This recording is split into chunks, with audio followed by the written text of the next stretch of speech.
Hey everybody, how's it going? How are you doing today? Sunday, time change, spring forward, right? Let me go turn my little fan off. It's annoying. Welcome in. Okay. Ah. Oh, y'all, I'm so drained. I'm drained. Ever since Lori and Dateline, she sucks the energy from your television. Okay, like she is such an energy vampire, like for real. Uh, she's polarizing too. I don't know. It was like the Dateline that just aired on March 7th, which today, y'all, is March 9th. And it's not only one of my best friend's birthdays, but it is also Chad and Tammy's wedding anniversary. So I think they would have been married for 35 years today, if I'm not mistaken, give or take a year. So, I mean, it's just interesting because it was like at 29 years whenever all this went down in 2019. And I mean, I couldn't imagine being married that long and having that, 5 kids and grandchildren. You're welcoming in a new phase of your life. And meanwhile, your spouse unknowingly is engaging in and or basically like they're waging war on you, except you have no idea. You have no idea that there's all these, you have no idea that your husband and or your wife that you trust and love for the most part, right? I mean, I know that it's you know what I'm saying? Like people, it's not a fairy tale, I mean, there's life in between there. So I think it was Jason William, Chad's brother-in-law and Tammy's brother-in-law, that said, it was very vanilla that Chad had made comments to him about it, basically being very vanilla. So, I mean, that happens, right? But I mean, can you, I don't know. I can only imagine the just betrayal that must feel like, and I mean, I've seen it so many times while reading these documents over the last 6 years. They're literally waging war on you, them and a group of women from your church, other people, preparing a people, just all these church going people, right? Air quoted back here. And they're all talking smack on you, spiritual smack, whatever. I mean, it is just the most hideous and eye-opening thing to peer into. And that's just like, oh my God, these hyper religious people, so-called people, hyper religious, so-called, you know what I'm saying? Like, and they're the most judgmental people, period. Like it's the most, I don't know. It strikes me so wrong. And it's like, I remember this in the very beginning, whenever, we were looking for the kids. Where are the kids? Where are the kids? Where are the children? Where are the children? Where are the children? And and no one from quote unquote church ever was like, oh, hey, let me tell you what's going on. This is so embarrassing. Oh my God, I can't believe I got wrapped up into this. But this is what happened. And this is, this most likely is where the kids are. Instead, we were met with people who obstruct justice all every way that you possibly can, from evading questioning, evading police, evading family members, just not giving the proper, the actual events. They're just too busy worried about how this makes them look instead of worrying about how the kids were in danger. Okay, if you messed up, you messed up. Okay, great. I would so welcome that. I welcome that because that's, you know what I'm saying? Like, it's like do unto others as you'd want done to you. It's a very simple concept, and people just, I believe, complicate this. Um, and nobody was worried about how this makes the kids look, or not look. I'm sorry, how this makes the kids. They're in danger. Here you have a husband and a wife, Charles and Lori. They're fighting. If I'm Melanie, I'm just gonna be like, this wench is very messy. I don't like messy people. It's very uncomfortable. I don't like being put in into predicaments like that. No, no, no. It's not me, you, and everybody else. It's just like I would have backed out. I would have been like, yeah, no, I'm good. But I mean, this is exactly who Melanie Gibb is. I mean, she was also cheating on her husband. That she was miserable in her own marriage. She was married to a guy named Brendan. This is Melanie Gibb, Brendan Gibb. Then you factor in this energy work, that they warn about.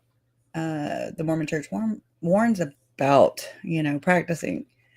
And that's where we get Julie Rowe. We have Zolema Pastenes, who is also certified body emotion code, AKA this is Bradley Nelson, Dr. Bradley Nelson, who's a chiropractor who Tony Robbins forwarded his book. Very lengthy too. It's very interesting. It's like all these people that I have researched that not many have wanted to really tie together. I mean, people, we are like, oh, connection, visions, glory, oh, Tom Harrison. But there's something bigger here.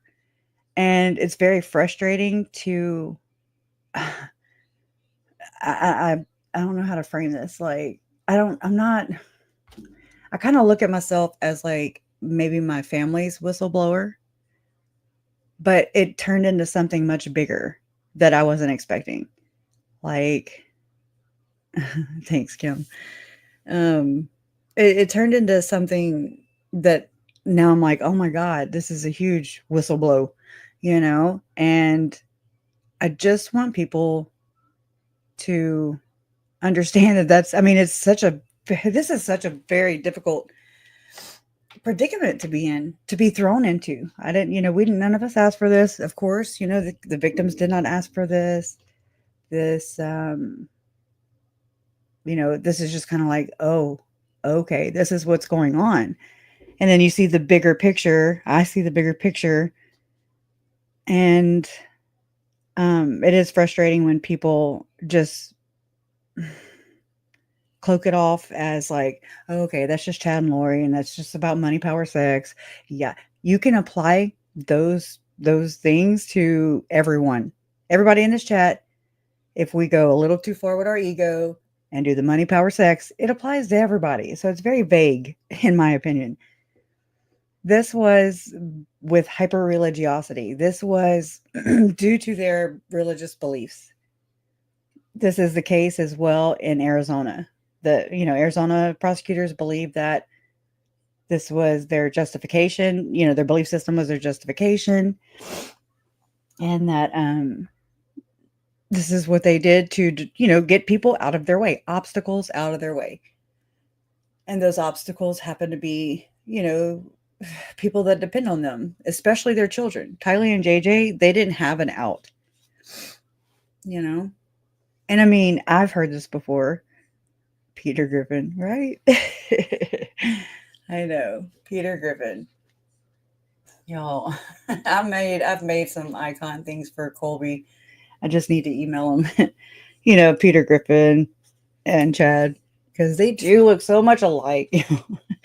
Chad, I mean, he's not he's not appealing to the eyeballs, okay, or the soul. I rebuke him. Okay, rebuke. We rebuke the demons. Okay. Mm-mm.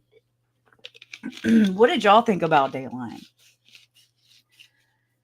Because I know that myself and my mods, we watched it.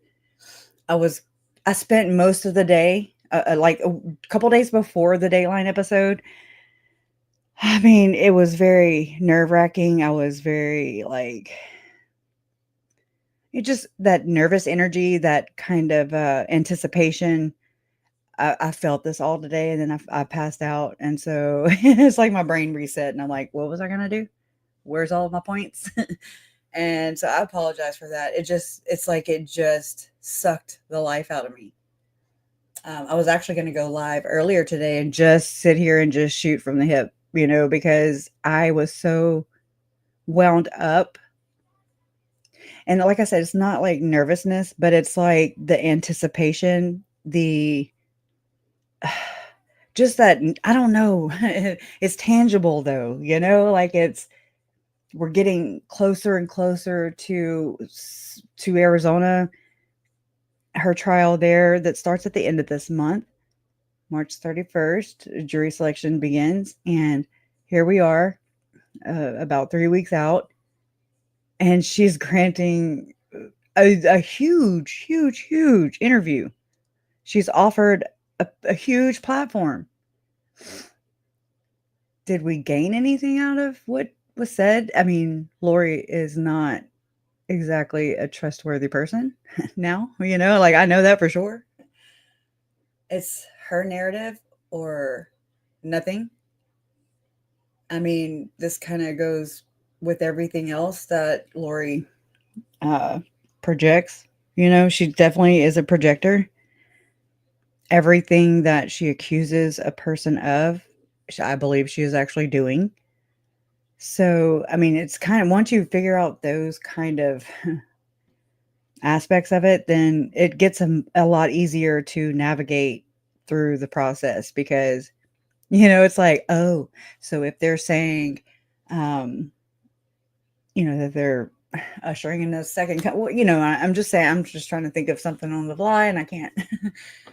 But it's whatever they are projecting and accusing people of or trying to scare you with is exactly what they are a part of. And then that, again, becomes increasingly more obvious. Now, I ran across a channel earlier and I was like, oh my God, my head started spinning. That's actually right before I went to sleep.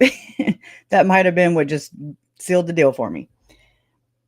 But it was another LDS woman. I mean, I don't think she's with the church anymore. Of course, I did fall asleep during her thing. But let's see. I'm trying to see. I don't even know where my comment went. It went away. So I fell asleep commenting, just trying to. I want to talk to her because I believe this is another leg of this movement, which is strikingly familiar feeling because it's Maurice Harker. It has to do with Maurice Harker, which, I mean, yeah, I'm trying to there's so many people I keep up with already, just in the space around Lori and Chad, and as well as them, their little clique. They're co-conspirators in my opinion. But so I mean, it gets a little, I fumble for words because I have to think of names and recall things, or I think I do. At least that's what I put on myself. Let's see. Angela says, I was expecting her to reveal her face behind the mask, and she did for the world to see. In my opinion, I was watching and supporting on Megan's channel and thinking of you all. Thank you. Yeah, it was, that's a great observation in my opinion. She, right. I've done all the jokes already. Because I mean, I couldn't be serious. I could not, because I mean, it's like she sends you reeling, and you're just like, I've just been trying to ground myself again and just like, what did I get from that? Like, what did I just watch? And then try to factor all that in with what's going on. the severity of the situation, who all it impacts and impacted, right? There are, in my opinion, 5 people that aren't walking this earth today because this has gone on with unchecked beliefs, radicalization, maybe people not being so grounded in their Christianity, their so-called Christianity, where they are actually practicing witches, probably, in my opinion, it looks like, and not the good kind. Okay. If you are of that, religious belief, then that's, hey, to each their own. I don't care what you believe. And I don't think anybody in here cares what everybody else believes. Just don't let that your belief hurt children or people. Okay? It's so simple. It's such a simple, basic human it's a human right.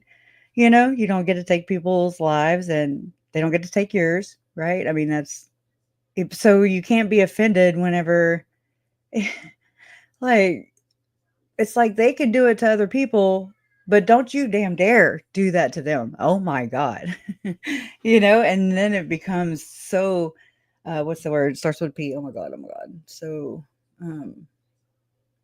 oh I can't think of it. It's just a simple word, but it's one that I can't think of right now. Let's see. I'm gonna play a little bit of this interview and it'll help me get my stuff together. Last week or whenever I was on Joe Schmo channel last Tuesday, see you last Tuesday, right? Um, I was ready, like camera ready, but I just didn't feel like it. I was just like, I'm having a girl day today. I want to be on camera, and I'm just not ready. So okay, so this was from. It's called Life Take Two. And I mean, she's got a little playlist here. I've only listened to, I guess, not even all of one of her videos, but I would, if and when if somebody knows Life Take Two, the channel, or if she happens upon here one day, I would love to talk to you.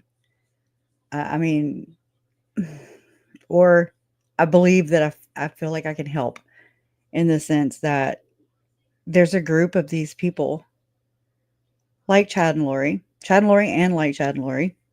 Just like, I mean, these people are Ruby and Jody. These people are Tom Harrison and Tim Ballard and Ken Krogh and Maurice Harker and what is that one?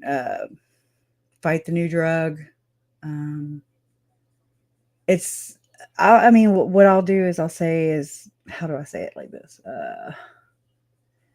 They always warn against, in the Mormon religion, Gadianton robbers. And you can go and look all that up. You can go look in this book called Mormon Doctrine even and look it up. It's from, it's not just from, but Bruce R. McConkie has written about it. And it's very Church of the Devil. Okay. It is. And that's what Lori and Chad are. And so when you start to put all these things into and factor them in, we know that Lori is the Lord's favorite, right? You heard it here. Look, I didn't hear it the first time, but the second time I was like, oh my God, she just said that she was the damn Lord's favorite, Oh my God. And it reminded me that of the comment that Kelsey, Colby's, are they married? I don't even know. I think so. I think they are married. Yeah, duh. They went to the wedding. Oh, okay. Let me snap into some reality real quick. So yeah, so they're married, and that on the Netflix series on the Netflix documentary, it was said by Kelsey that Lori had told her one time, or well, I don't know how many times, but that Lori told her, Jesus loves you, but he loves me more. And that always was like so appalling. Like, who does that? Jesus loves you, but he loves me more. Why? Because we heard it. Because she thinks she is the Lord's favorite. And she can think whatever she wants. It does not make it reality. And that's what people like Lori have to do. They have to cling on to the lies, because to actually like bring yourself to repentance, to, humbling, to like self-reflection and all the things, where you actually read the room and you're like, maybe I was the problem. Maybe I'm the asshole. Maybe it was not everybody around me, and maybe it was me. Maybe I'm the asshole. It's okay. Like when people like own up and fess up to their own misgivings, their own shortcomings, I find a lot of respect in that. This is where you have Todd, my brother, who is the drug baby's dad. Okay, real father, and he forgives her. Mom read it and at Lori's allocution in Idaho.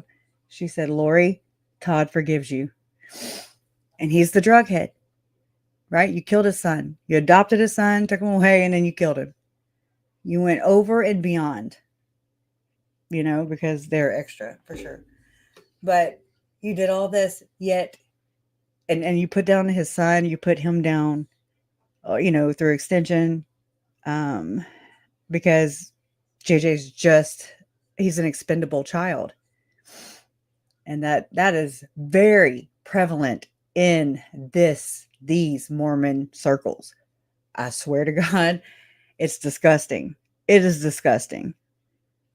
I mean, right, Janet Russin with Children Need Families and Catherine Ballard, right? And what about that Paul dude?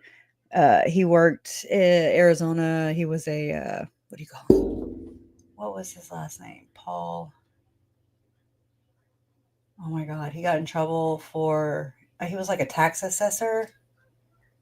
And he was doing illegal adoptions, which again, if this is a human child sex trafficking organization, whatever you want to call it, that's what this is. And it took me a long time to figure that out, because that's not the mainstream narrative, right? But I'm telling you, if you peel back even just the first layer, you can't look away, because you already know there's victims from this, and if you look away, then you're silencing even more victims, and you're victimizing them even more. And then you're allowing, by looking the other direction, you are also allowing these things to happen. And just because you're too uncomfortable to get off your high horse and maybe say, "Oh yeah, I don't want to be part of the problem. I want to help." And by my silence, then I am signing on to that. I'm like, okay, go ahead, do what you got to do. But my conscience is clean, because it's not me actually doing it. Nope. I mean, you can do whatever you want. I'm not going to throw judgment on you. It's not my job. I'm not Lori and Chad. I don't feel like I'm self-right. You know what I'm saying? Like I'm not. That's not my place. Thank you, Hope Grace. Thank you.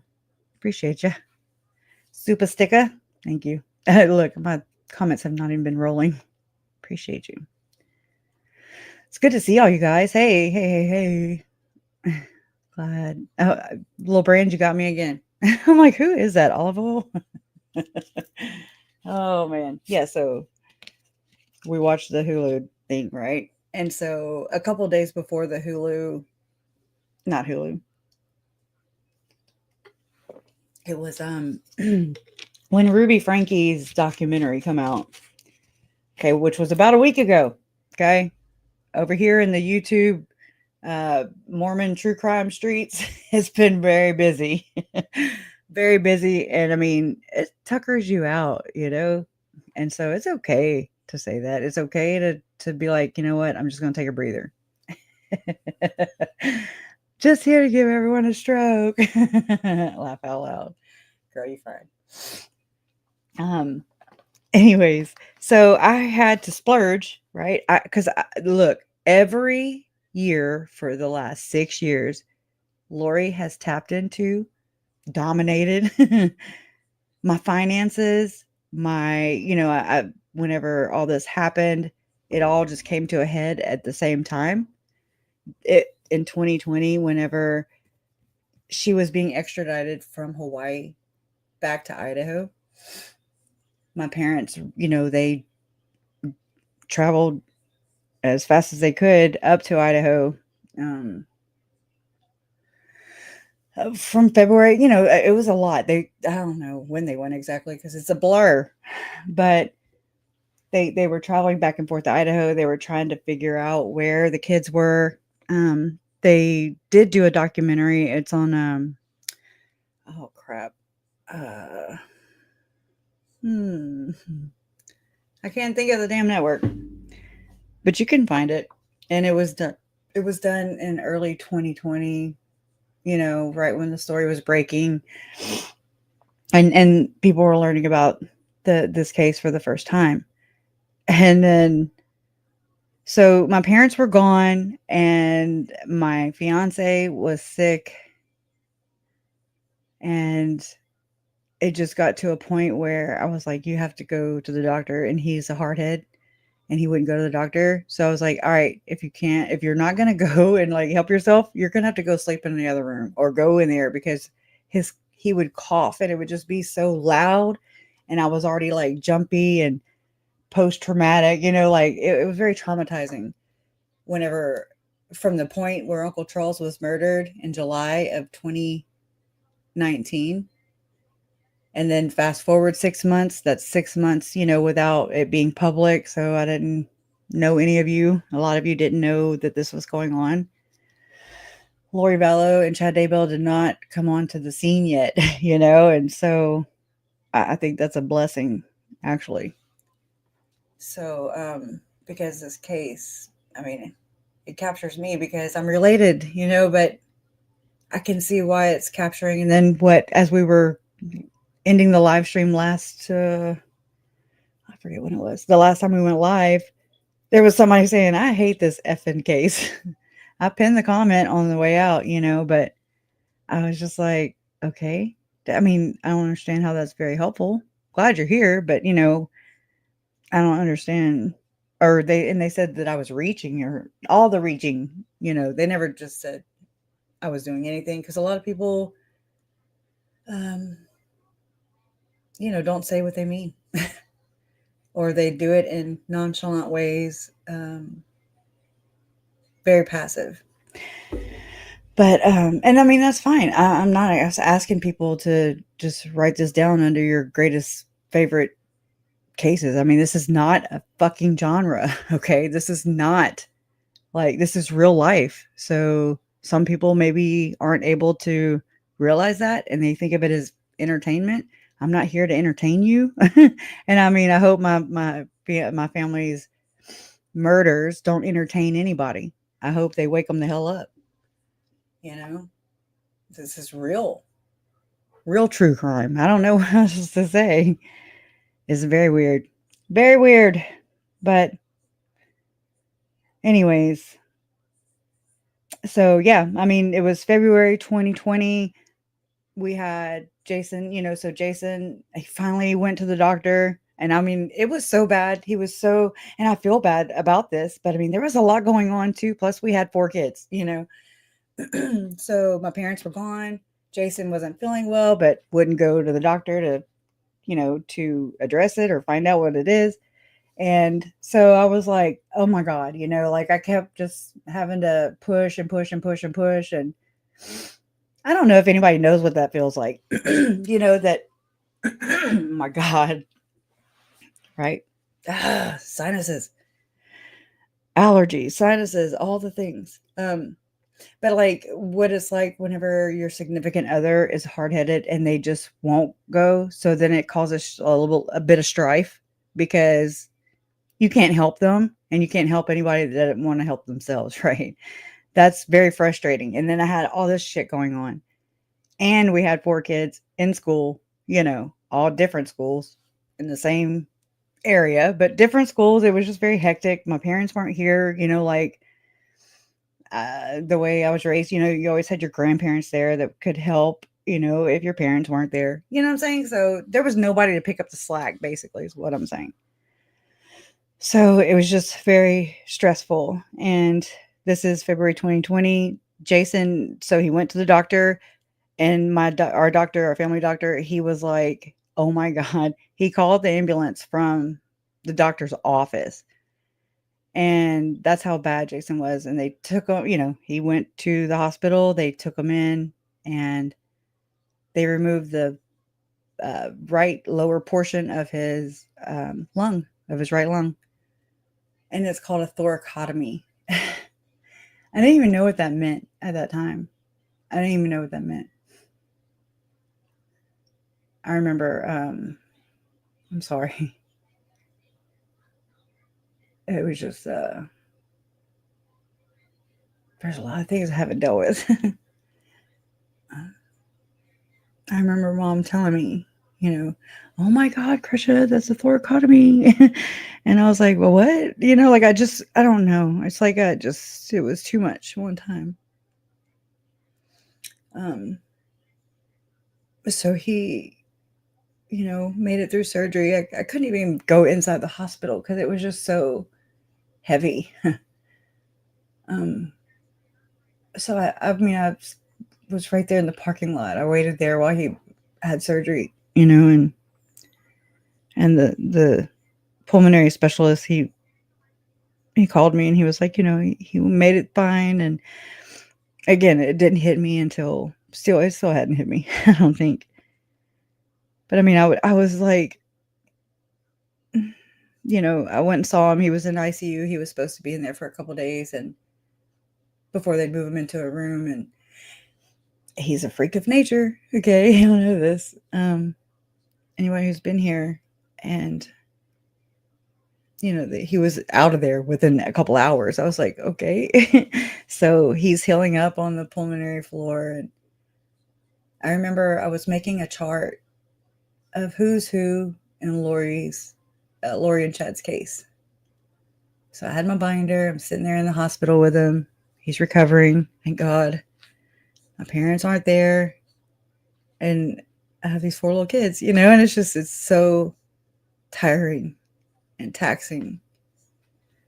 My nephew was missing. Tylee was missing. My uncle had been murdered, and I don't know where Lori and Alex are. I worry about my mom. I worry about everybody. I do. I worry about everybody. It was just a very scary time.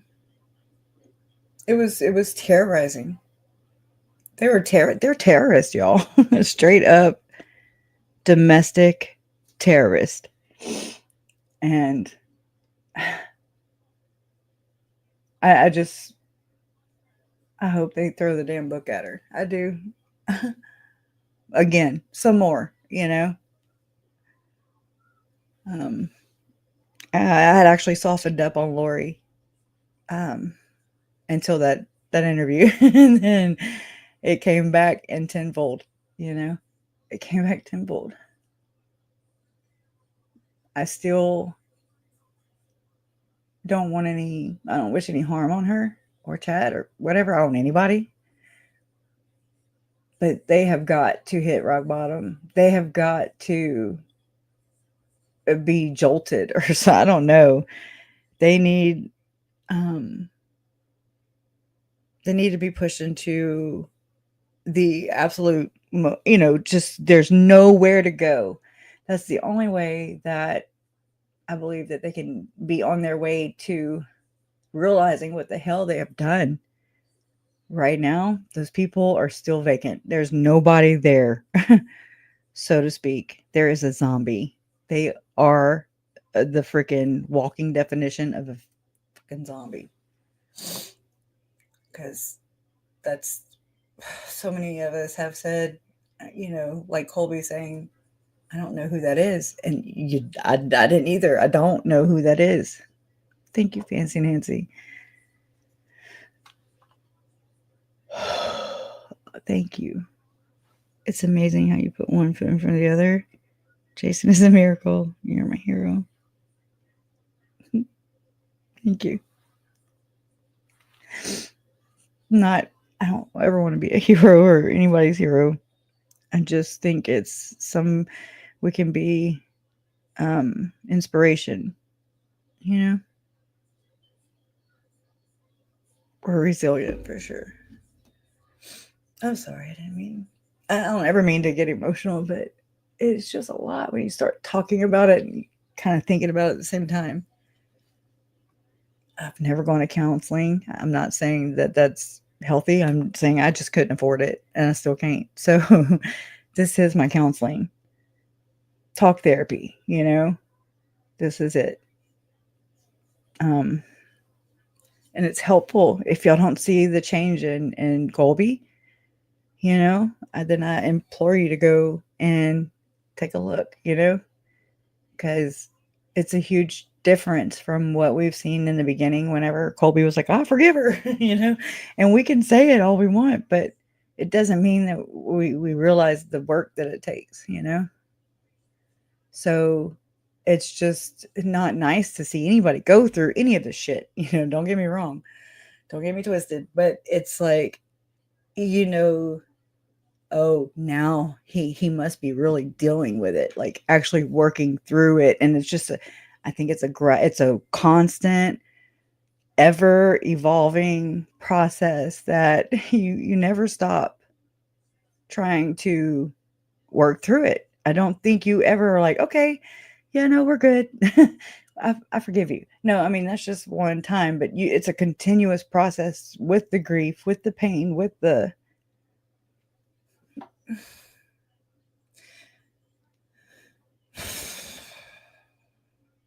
just opening up the wound again.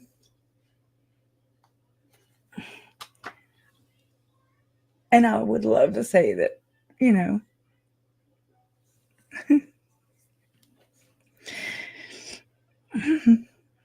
I would love to say that, yeah, oh yeah, it's so behind me, but it's not. I'd be lying.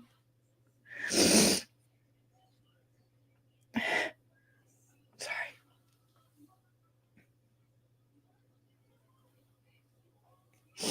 Okay, let me pull it together. Let me light a cigarette. Okay. I did not expect all this. I'm so sorry.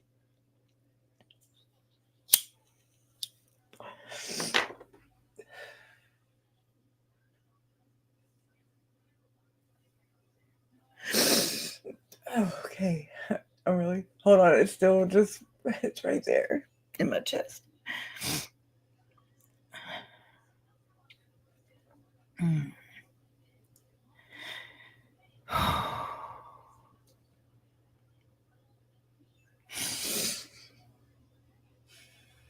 Okay. I think I might be it's like so bad that it's like your throat hurts. Like you feel like there's a whole sofa in your damn throat or something. It's huge. And it's not able to pass through it and to come out. I've said that so many times. Like it feels like if I were to actually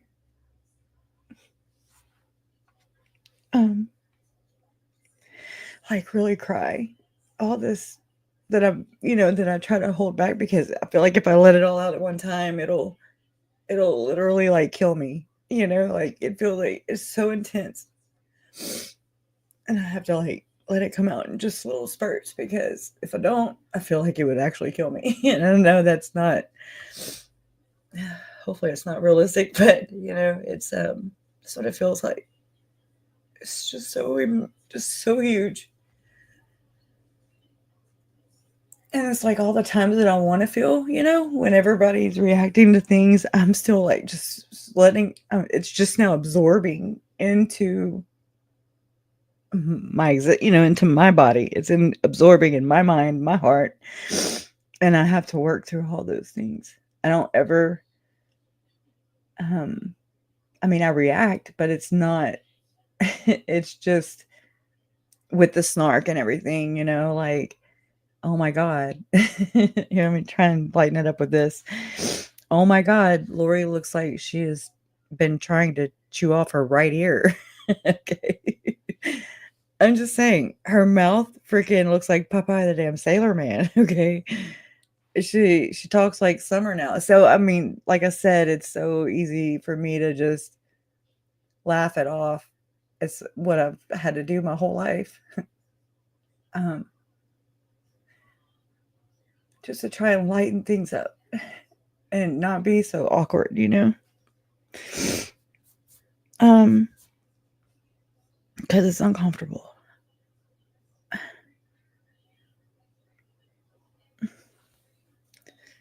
Damn it. Or it looked like maybe she had some fleas and she's been trying to chew them off her back. I don't know. It's just been heavy, y'all. Oh, Hear me? right. Yeah. Life continues to go Well, on. Huh? that you, I just wanted to give you a chance to blow your nose, and I was just going to say, damn her, that low down hussy. What, you know, first of all,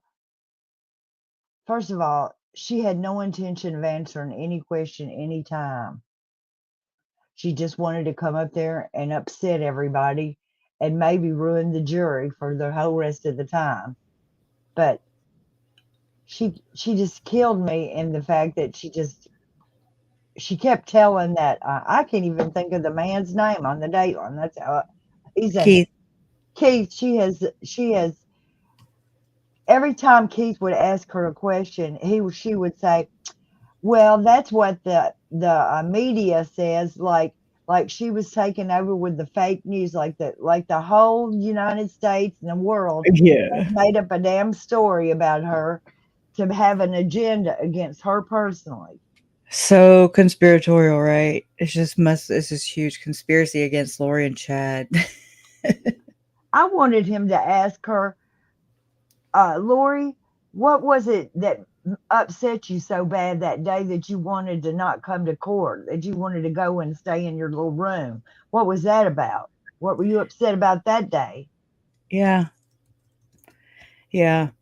Exactly. But she was forced to stay in there anyways. Thank you, MB. And I love you too. Lady Toes. Ladybug I, Toes. I didn't mean to interrupt your groove Oh no, here, no, no. but I was just fitting that in there. I don't have a groove. I'm just I'm still reeling, obviously.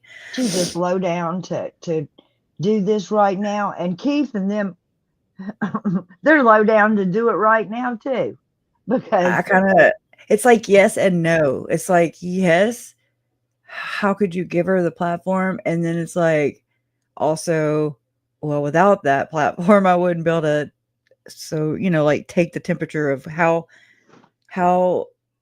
what to expect in the coming weeks, you know? Just like when I she did her interview with Colby. I think that the one with Colby is far more telling I, than I this s- one. something occurred to me yesterday. I was listening to Kara Burrell, and it's an old video, and I don't know why I hadn't seen it before, but it's like a month old. And it's like the real reason that the LDS church turned their back on Tim Ballard. And Yep. so I thought, what And the hell? Lori and Ruby and all these But wait a friends. minute. Wait a Yeah. minute. Here's the deal is that uh, she exposed the fact that Janet Rusin and all these seers and revelators Yeah. are really who people are who does all the making decisions for the LDS church. They Gordon all Bowen. they use occult methods to figure out what their decisions are going to be, and that's a big secret.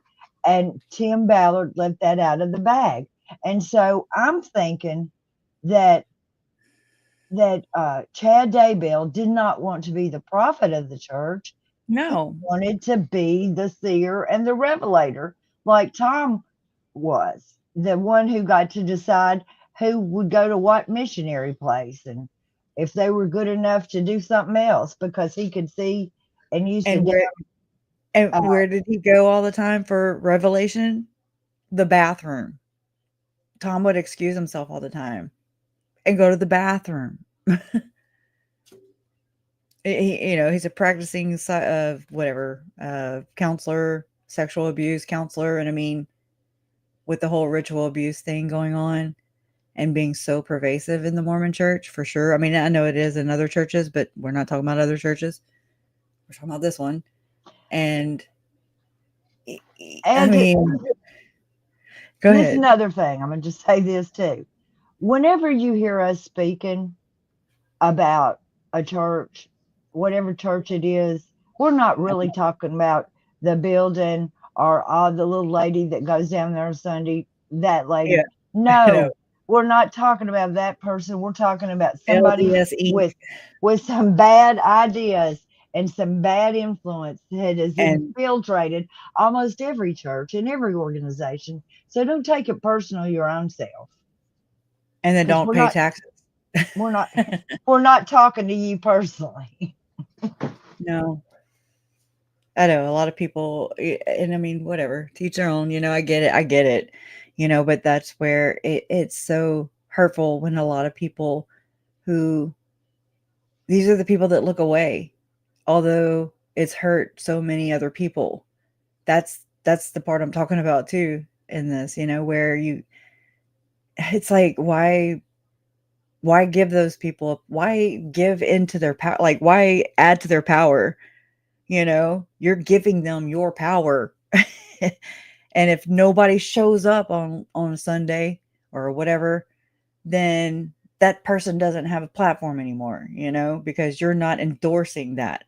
And so it sucks to have people endorsing the very institution that lets so many people down at the same time. You see, like it sucks to witness, really, you know, or It's to, a because I didn't have an understanding of this before. And this is all like, oh wow, this is such a weird, bad predicament to be put into, and to have to talk about these things, or, that's been my way of doing this, is just to talk about the uncomfortable things. It's not comfortable. You don't grow when you're not when you're when you're comfortable, you don't grow. Whenever it's uncomfortable is when you can grow.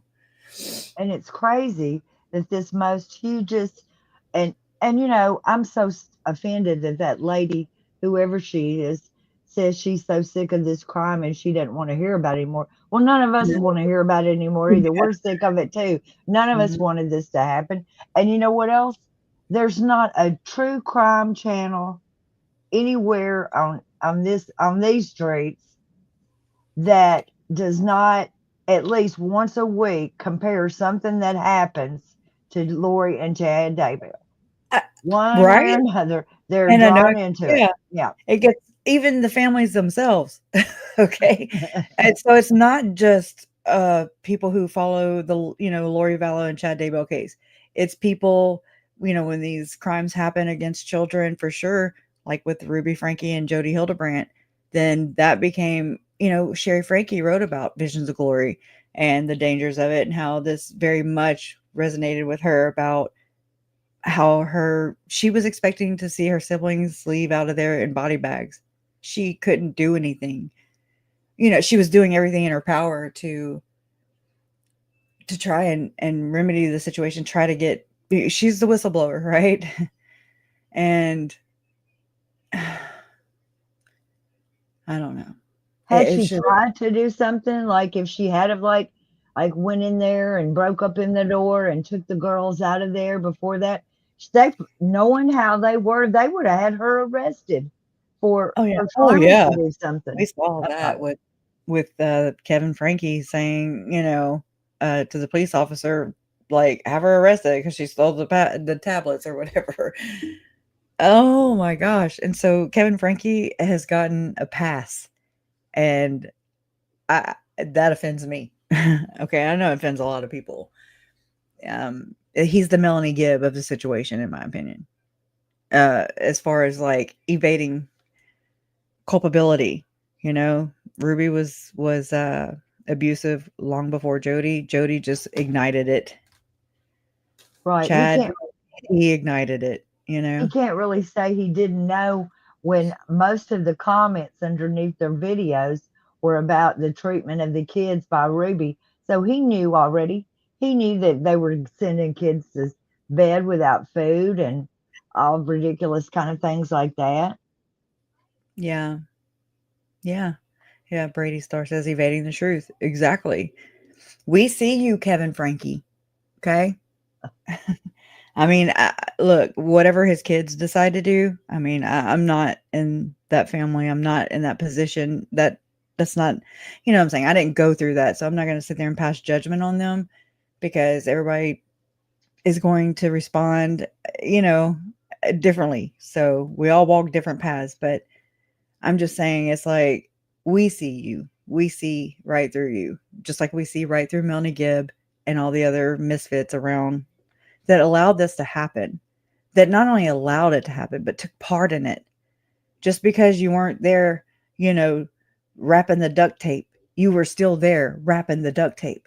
You know, you were still there desecrating Tylee's body, even though you might not have been there, but you still have a Well, hand in it, you know? it's like when you go, like if you were driving the car and you thought your friend was going into like uh, cash a check and they come running out with a big bag of money You're and part of off the you go. Exactly. There you're part of it.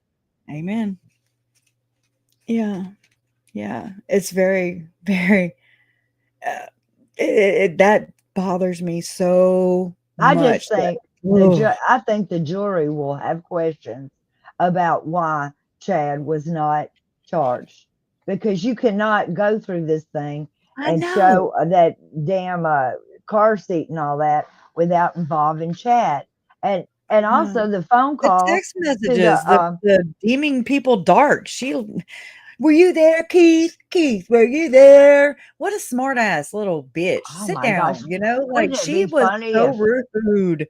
if they get She there and there's a surprise witness from the prosecution and it's Chad turned against her? That cannot mm. happen, but still. Yeah, I mean, why? I mean, how can they play all that and not have that question come up? I know.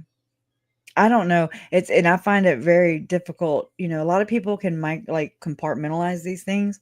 I can't, That's why I have such a hard time like summarizing things because it all factors in and it's all making this is an enterprise for sure. Okay. And I would have never really been able to see that had it not been for that person filing the civil uh suit, I guess, against Connections, Classroom, Ruby Frankie, Jody Hildebrand, Right. and Pam Botcher, and all them. And that's when I was like, okay, I see how this is laid out, from somebody else's perspective. Then you just take Lori and Chad, and then you add, this is their role, this is this role, just kind of draw the correlations there. And then you do see that it is a huge ass enterprise, just like Sean Diddy Combs and that enterprise.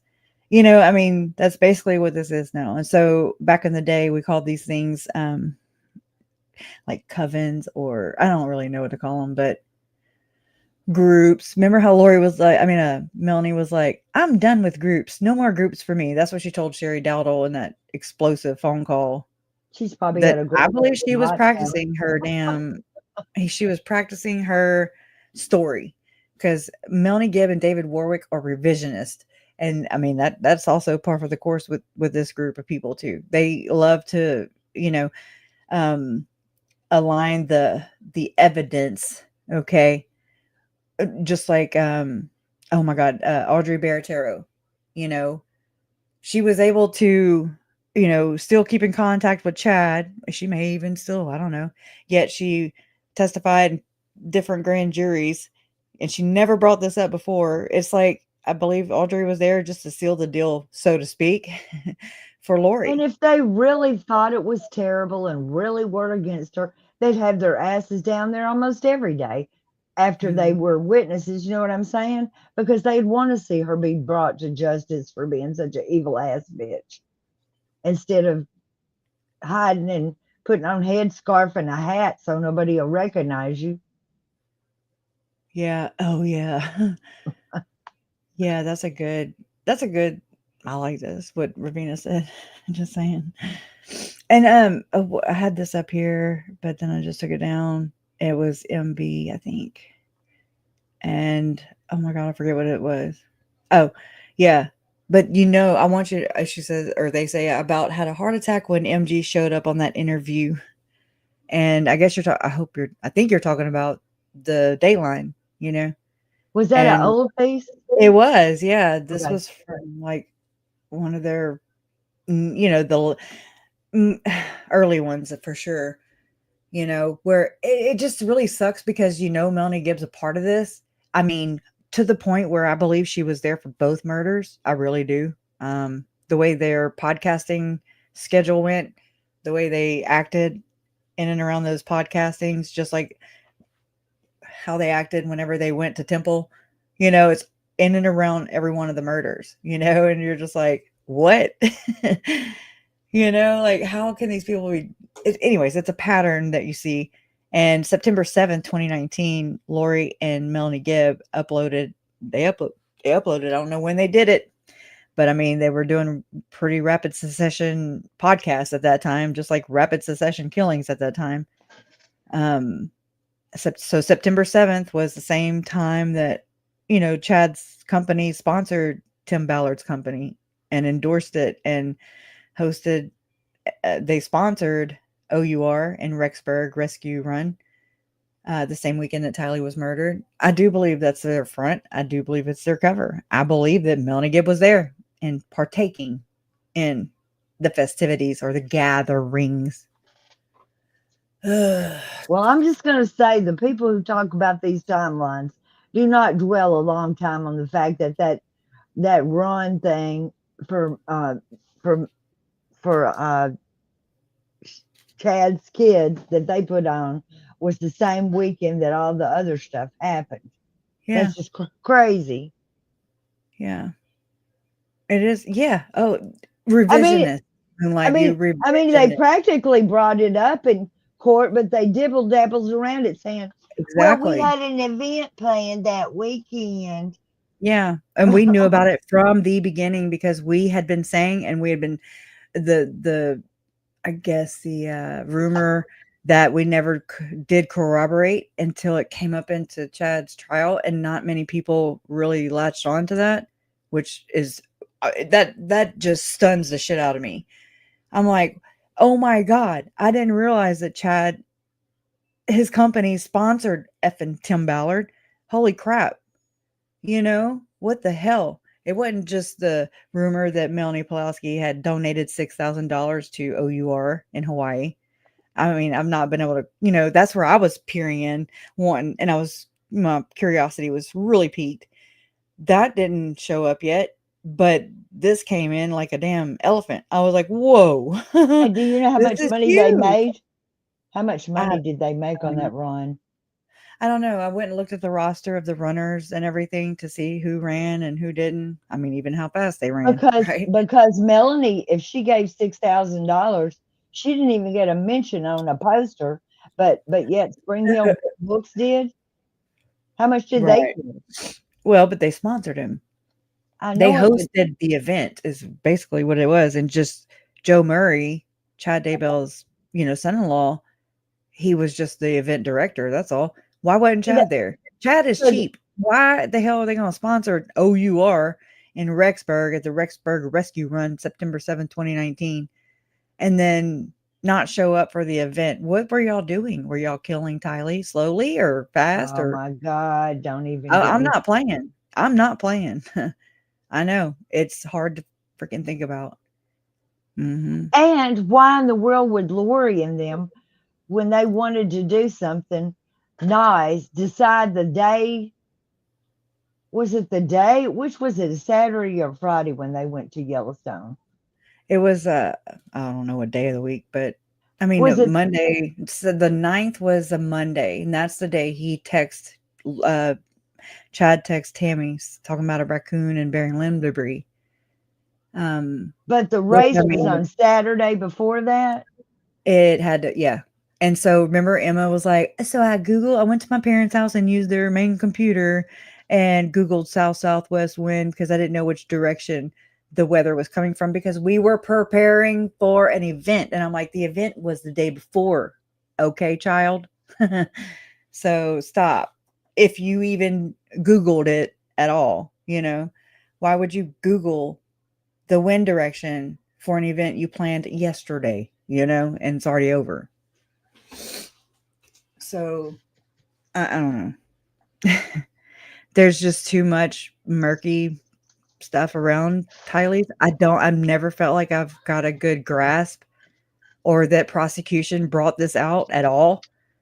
They're very, and I mean, again, all they had to do, this is their job, is just to convict. Here, this is how You we said think it went. money That in the doesn't mean that's the truth. That's just their theory and how they can walk a jury through to conviction. Okay. It does not mean it's not Bible truth. Okay. Yes, there are facts in the case, but there are also, that was their narrative. And knowing that they are believing members of the church. Okay. So, of course, they're going to distance it also. It's a very freaking aggravating experience to go through. To watch, knowing I was worried before because I was like, oh my God, they're not going to have a fair trial. Oh my God, they're not going to have a fair trial. And then I watched Alec Murdaugh, and all that go down. And right there, his his grandfather's, great grandfather's pictures are hanging in the damn courthouse where he was convicted, and I'm like, okay, so it can be done.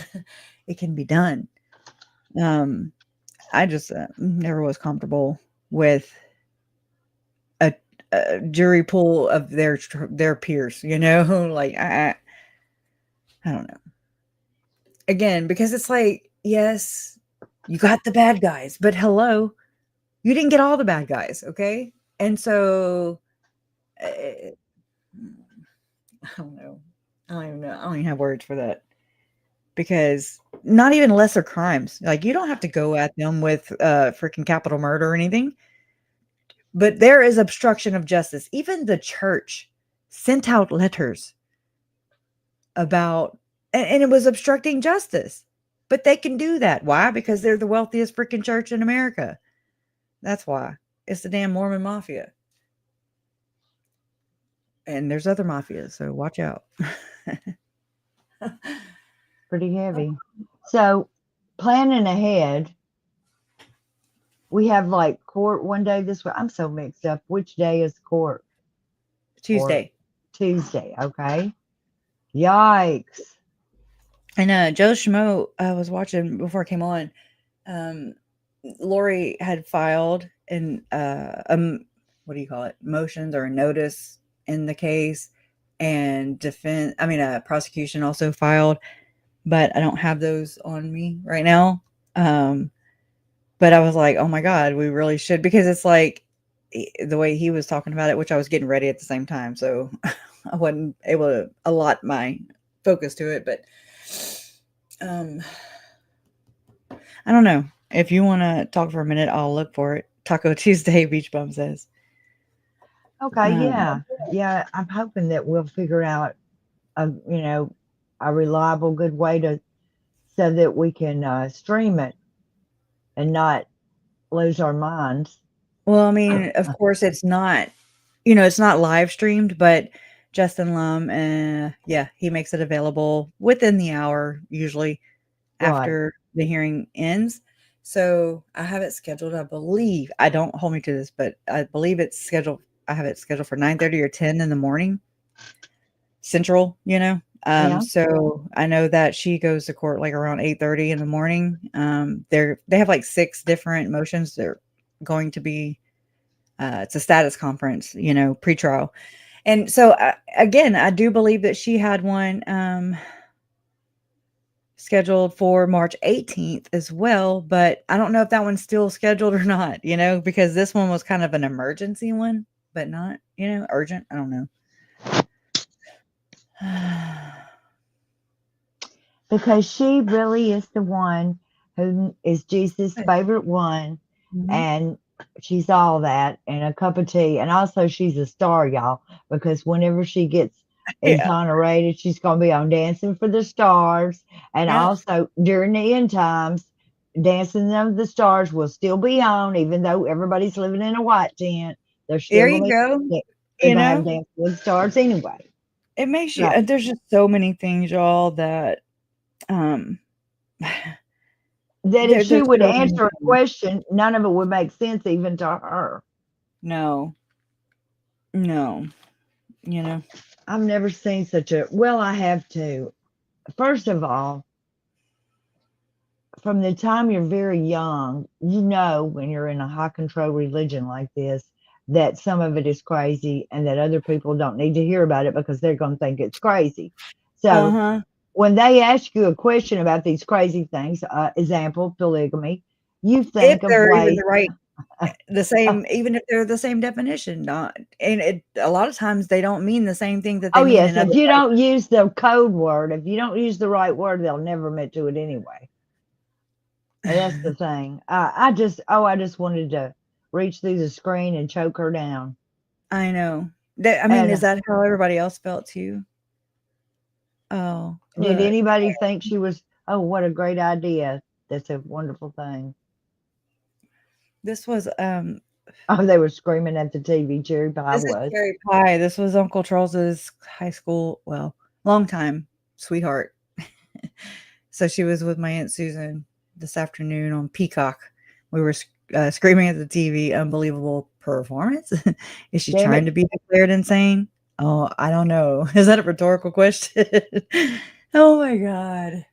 I'm so jealous, Cherry Pie, and I wish you'd sure made that man put a ring on it and kept him, not let him win no place else.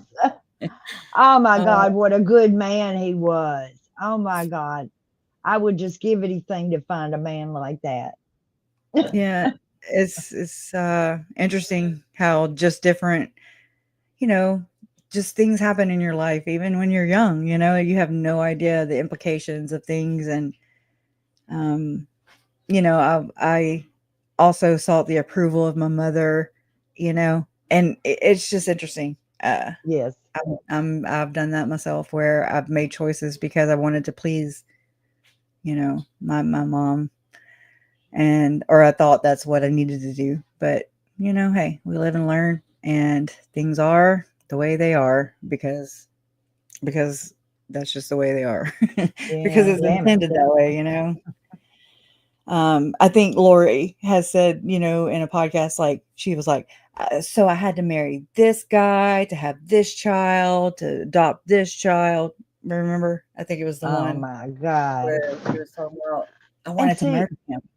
I bet you it burnt somebody's biscuits. I'm not going to say who, too, uh, whenever, man, why can't you, when Keith said to something about that Charles was was the only reliable man that Kobe had ever known. I'm just saying there's some other people who had men in his life who won't like that remark. Wait, I'm sorry. I was reading a comment. So I caught the very tail end and I was like, oh, Well, I say don't that want to get again. us in trouble for saying the actual name of the person who would be the sister of somebody else who was married to Lori. Yeah. Well, that I person didn't right hear. there, in Keith's interview, he said that Charles was the only man that was, that was a good man and that was a reliable man that Colby had ever Yeah, known. according to And Colby, I a mean, well, I'm just saying that that's kind of an insult on and probably what's his name, Ron was not a bad man, but after dealing with this crazy woman for a while, you'd be looking pretty oh, mean. I'm glad you brought that up because I ran across something and I was like, "Oh my god!" Because Colby said something in his live stream last night that I'm gonna grab it real quick. It was a psychologist or somebody um, Right. dealing with estranged, parents that use their children as weapons. See, here it is. I found it. Yay! I found it. Okay, so Okay. I'm gonna go share my screen because I really want to share this with you guys Okay. Well, I'm because going to mute myself and go down for a minute. I was like, dang, you muted yourself fast. Thank you for coming up and All right. getting me on track. Here, let's see. Okay. And so make sure y'all can see. Yeah. Get back to it. So, okay, he's Sunday coffee with Dr. Childress, spousal abuse using the child as a weapon. Colby had said something to the tune of Lori killed Tylee already by being born. And this was so telling for me, but I'm going to have to kind of, let's see, let me do it to here. The DSM-5? Of course it is. They are just having a look. They're just attachment pathology being imposed on the child for secondary gain to the parent. So people who are saying this pathology isn't in the DSM-5, of course it is. They are just having a look. They're just lazy. It's absolutely in the DSM-5. It's a shared delusion and factitious disorder. And either one of both of those will wind up on the child's psychological abuse diagnosis. And that's a V code. Those are not primary diagnosis. Those are modifying diagnosis, the V codes. So the child's psychological abuse is not a psychiatric disorder in the child. It's something that's happening to the child that's modifying the primary diagnoses. And then there's also a second V code of spouse or partner abuse psychological for the targeted parent by the allied parent using the child as a weapon. And so we actually in the family courts have two different dangerous pathologies. And let me explain a little bit about dangerous pathologies in professional psychology. There's three of them, and that's a category of pathology. There's three. There's suicide, homicide, and abuse: child abuse, spousal abuse, and elder abuse. And whenever a mental health professional encounters any of these dangerous pathologies, suicide, homicide, or abuse, duty to protect obligations are active, and the mental health professional is required to take one of two steps.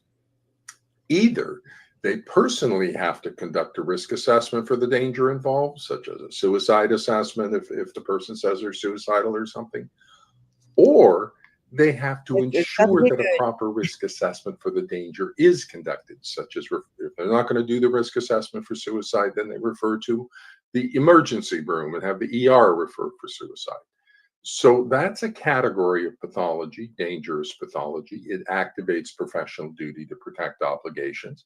And then the professionals have to take what's called affirmative action and chart that affirmative action in the patient's medical record. So, so we have a pathology, two dangerous pathologies in the family courts, and that would activate duty to protect obligations. Okay. The first one is a duty to protect, or the overall obligation is a duty to protect from the two dangerous pathologies. And Wikipedia defines the duty to protect. Professional psychologists, clinical psychologists, all doctors have two legally obligating duties. Let me pull this up for a second. All doctors have two legally obligating duties: duty of care and duty to protect. Duty of care means you're now my patient and I have to have certain responsibilities to you, to make sure I'm competent, to make sure I don't abandon you and that you have proper care. So that's duty of care obligations. Basic. We also have duty to protect obligations, and that's for suicide, homicide, or abuse, child abuse, spousal abuse, or elder abuse. It's for not only our clients, but for larger general society as well. We have obligations to protect people. And this is the description of that from Wikipedia. So in medical law and medical ethics, the duty to protect is the responsibility of a mental health professional to protect patients and others from foreseeable harm. And so we have a duty to protect in the family courts for both of those dangerous pathologies, both the child psychological abuse and the spousal abuse of the targeted parent by the allied parent using the child as a weapon. And so that's what I want to make clear to all parents and to all mental health professionals out there. We, the mental health people, have two duty to protect obligations, not only for the child psychological abuse, we also have an obligation to protect the targeted parent from the spousal abuse using the child as a weapon. Okay. So those are legally obligating duties that are active with all court-involved pathology, because the only thing that causes the attachment pathology is child abuse by one parent or the other. So it's either the targeted parent being abusive, in which case we have an abuse diagnosis there and duty to protect obligations, or it's a factitious attachment pathology, and we have child psychological abuse by the allied parent, and we have duty to protect obligations there. In addition to the spousal abuse, duty to protect obligations relative to the other parent using the child as a weapon.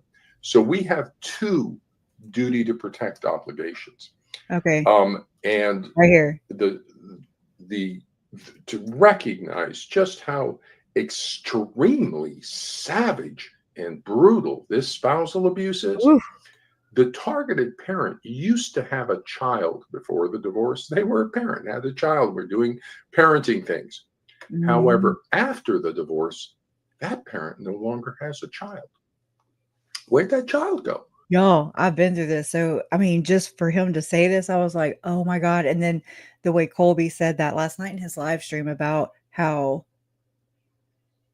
Lori murdered or basically because she's the victim, right? Lori's the victim in all this. And so because Tylee was born, Tylee murdered, Lori's life. But I mean, here, this is, of course, and that's where that whole projection thing comes into play again, where Lori murdered Joe's relationship with Tylee by this right here. He was a targeted parent, in my opinion. And Lori weaponized her children in order to retaliate against Joe and or Charles and or, I mean, fill in the blank, I can say this about my ex-husband as well. I mean, it's so sad. It's sick. This is so sick to me. They're no longer parent to a child. The allied parent has psychologically killed the child of the other spouse and parent in revenge and retaliation for the failed marriage and divorce. That is a brutal and savage emotional and psychological spousal abuse of the targeted parent using the child and the child's induced pathology as the weapon of spousal abuse.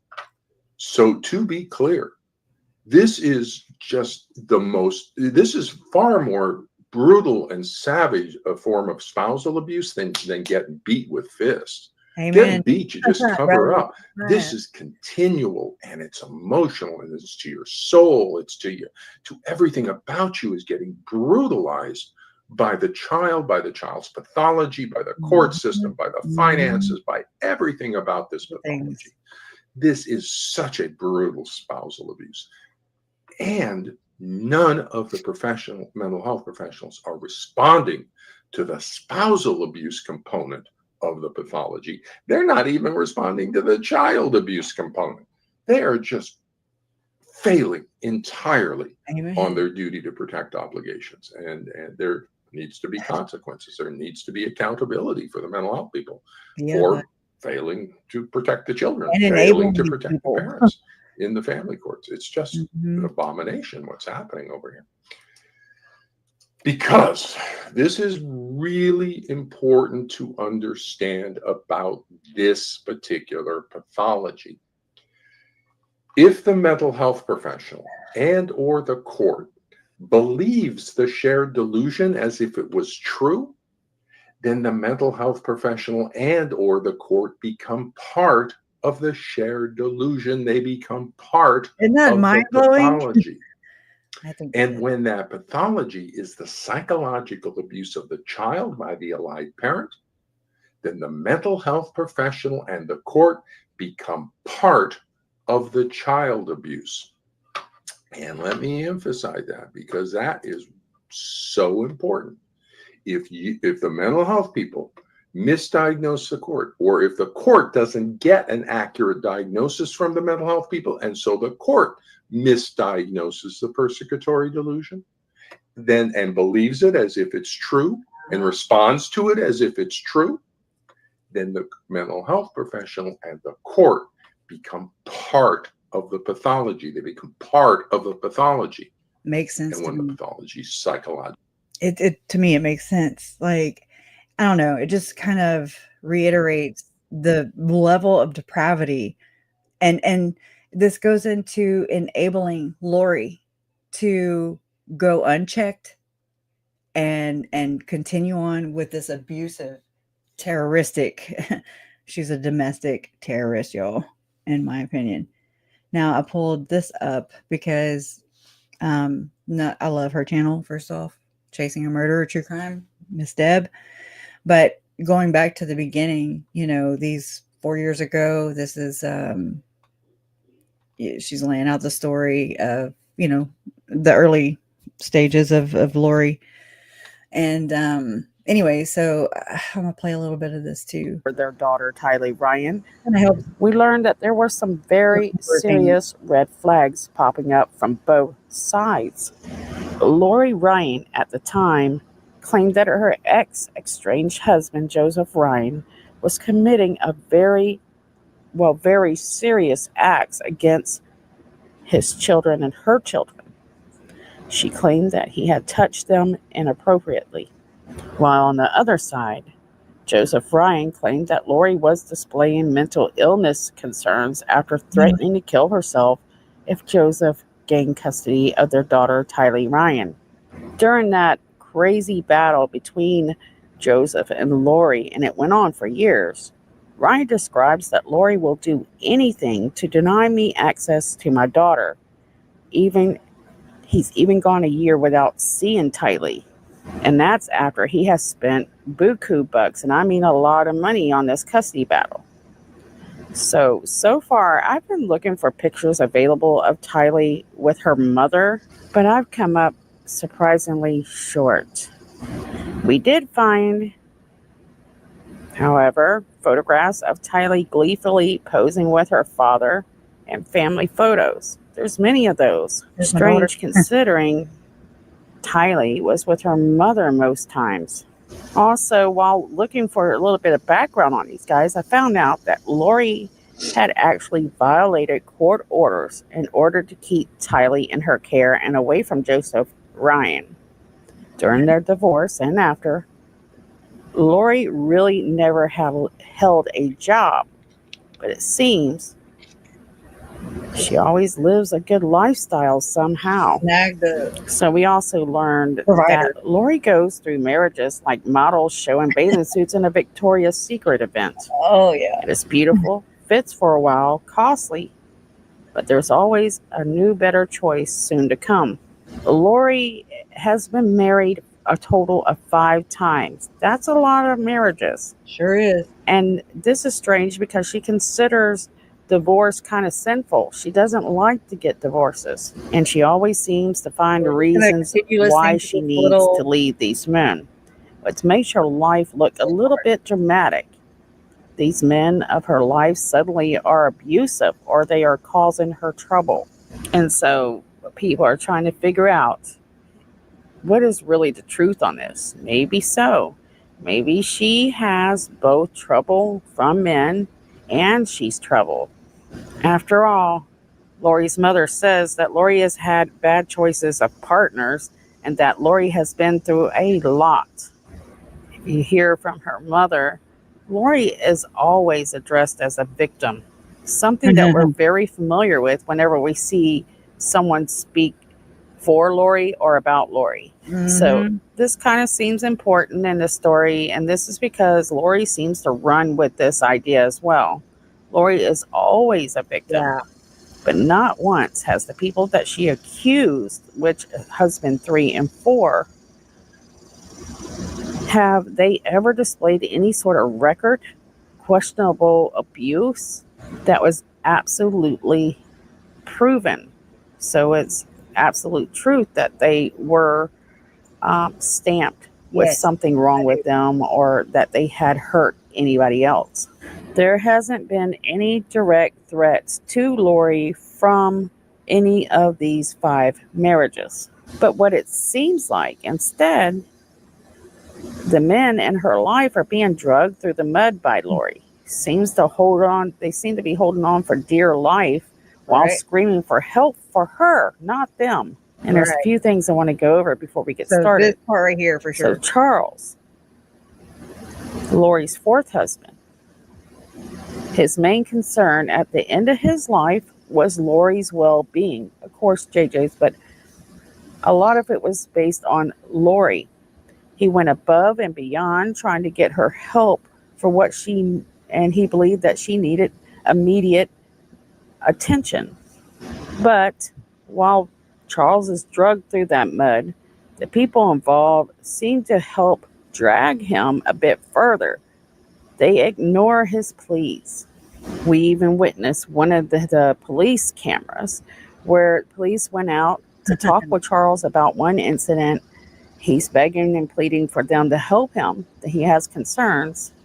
And one of them even said, I haven't had time to read this, or I couldn't. It wasn't legible. So they're not even knowing, not even caring what's going on with Charles and his concern for his safety and his kids' safety. So that was a red flag. It was really unfortunate situation. Now, something I want to clear up is Charles' end may have been set up, and I'm going to tell you and share as to why I believe this. And this is based on facts, guys, that we have. So, we know that Lori, after telling Charles when he filed for divorce that she wants to work things out with him, he rents a house in Arizona for her. This is after the fact that Charles had called her trying to change life insurance policy, passwords, etc. At least he is accusing Lori of this. That is something you need to keep in your mind right now because of what you'll hear later. We all know that Charles gives Lori a second chance. This is after he's already moved to Texas and back and are living in Texas. It's just crazy. But there comes a point where something changes Charles' mind about working things out with Lori. He realizes something isn't going to work. And he calls his landlord and lets the landlord know that he needs to talk to him about a few things because things aren't working out between he and Lori. Lori had actually called Charles as well and asked him if he could come to her home that he rented, and take JJ to school. According to Summer, Lori tells family members that she's worried about Charles hurting her. And so, according to Summer, she suggests that Alex Cox, Lori and Summer's brother, should go stay with Lori while Charles comes to the home. Yeah. But we don't know what they tell him, why he's coming. I mean, if she ever tells him that he's picking up JJ or not. Like, how many of you guys in here right now, watching right now, how many of you think that this was premeditated and that it was set up? I just, I would like to know. If you don't mind. Now, if you remember, guys, it's not that long ago that Charles has been begging and pleading with police, and that he had told police that, quote, she is psychologically gone. Something happened to her, end quote. Charles heads to the home again, like I said, in July 2019, thinking that he's going to pick up JJ and then later have a meeting with the landlord to make arrangements on the house. If you know what we know now, it seems like a setup because Alex Cox, Lori's brother, is there. And supposedly an altercation arose. And Charles never makes it to that appointment with his landlord. This is because Lori and Alex claims that Charles got violent and attacked Alex with a bat. And so Alex shot him in self-defense. So he claims. We learned that Charles was aware that Lori owned a gun. He had mentioned it. She did. Prior to this. But according to investigators, or what we know at this time, that is not the gun that he is shot with. Thank y'all. He's actually shot with a gun that belongs to Lori's brother, Alex Cox. He was a professional. So I want to go over a brief summary. Alex has a gun of his own, and he had to run to his bedroom in the That back of just the makes no house sense, and right? grab it, then come back to the living room where Charles was supposedly standing at the time, and who. And so it's like we're supposed to believe, first off, Alex had 2 or 3 different stories, just being interviewed by the police from beginning to end. And again, we're supposed to believe, according to Alex, that he was like, okay, Charles was raging on me. He was hitting me in the head with a damn bat. And I'm like, stand back, you know? And so what do? Push time out and just say, oh, time, let me go get my gun. You go walk to the room, retrieve your gun, and then let you push, play again. And then what? That doesn't make sense. It doesn't make sense at all. It just, I just really want to know. I wish I knew exactly like what went on. According to Lori, she stated in her interview, and if you even watch her body language, she goes through the motions with her hands, and she's like, I even grabbed the phone off the counter, and Charles was like, give me my phone back. And then she's like taunting, like just keep away, playing keep away from Charles, basically holding his phone. Did she retrieve it out of his vehicle? Did he leave it on the bar and forget it? You know what I'm saying? Like, it just doesn't track for me. Never has. Okay, I thought I had something else to say, but it might come back. Was violent and shot him. Now let's jump back a little bit. Now remember, Lori was caught allegedly changing Charles' life insurance to benefit her. But she was saying to everybody that I've heard $2 million. She was saying that Charles got a $2 million policy on her. And then I've also heard $3 million, from like Melanie Gibb. But I mean, Melanie Gibb is about as reliable as Chad. Or, you know what I'm saying? Not at all. Changing the passwords. So he had to beef up the security. In my opinion, that's a guilty person, or a person with motive right there, to just be tinkering around with your soon-to-be dead husband's life insurance policy, like, it's just so nasty. She's nasty. Which leads me here. Lori had Charles' phone right before he was shot. And so maybe that's why Lori has Charles' phone. According to Lori, the altercation actually grew, and the violence grew based on the fact that she wouldn't give Charles his phone back. That, and the fact that, okay, people, there's this hysterosity, or this patterns of, that people do.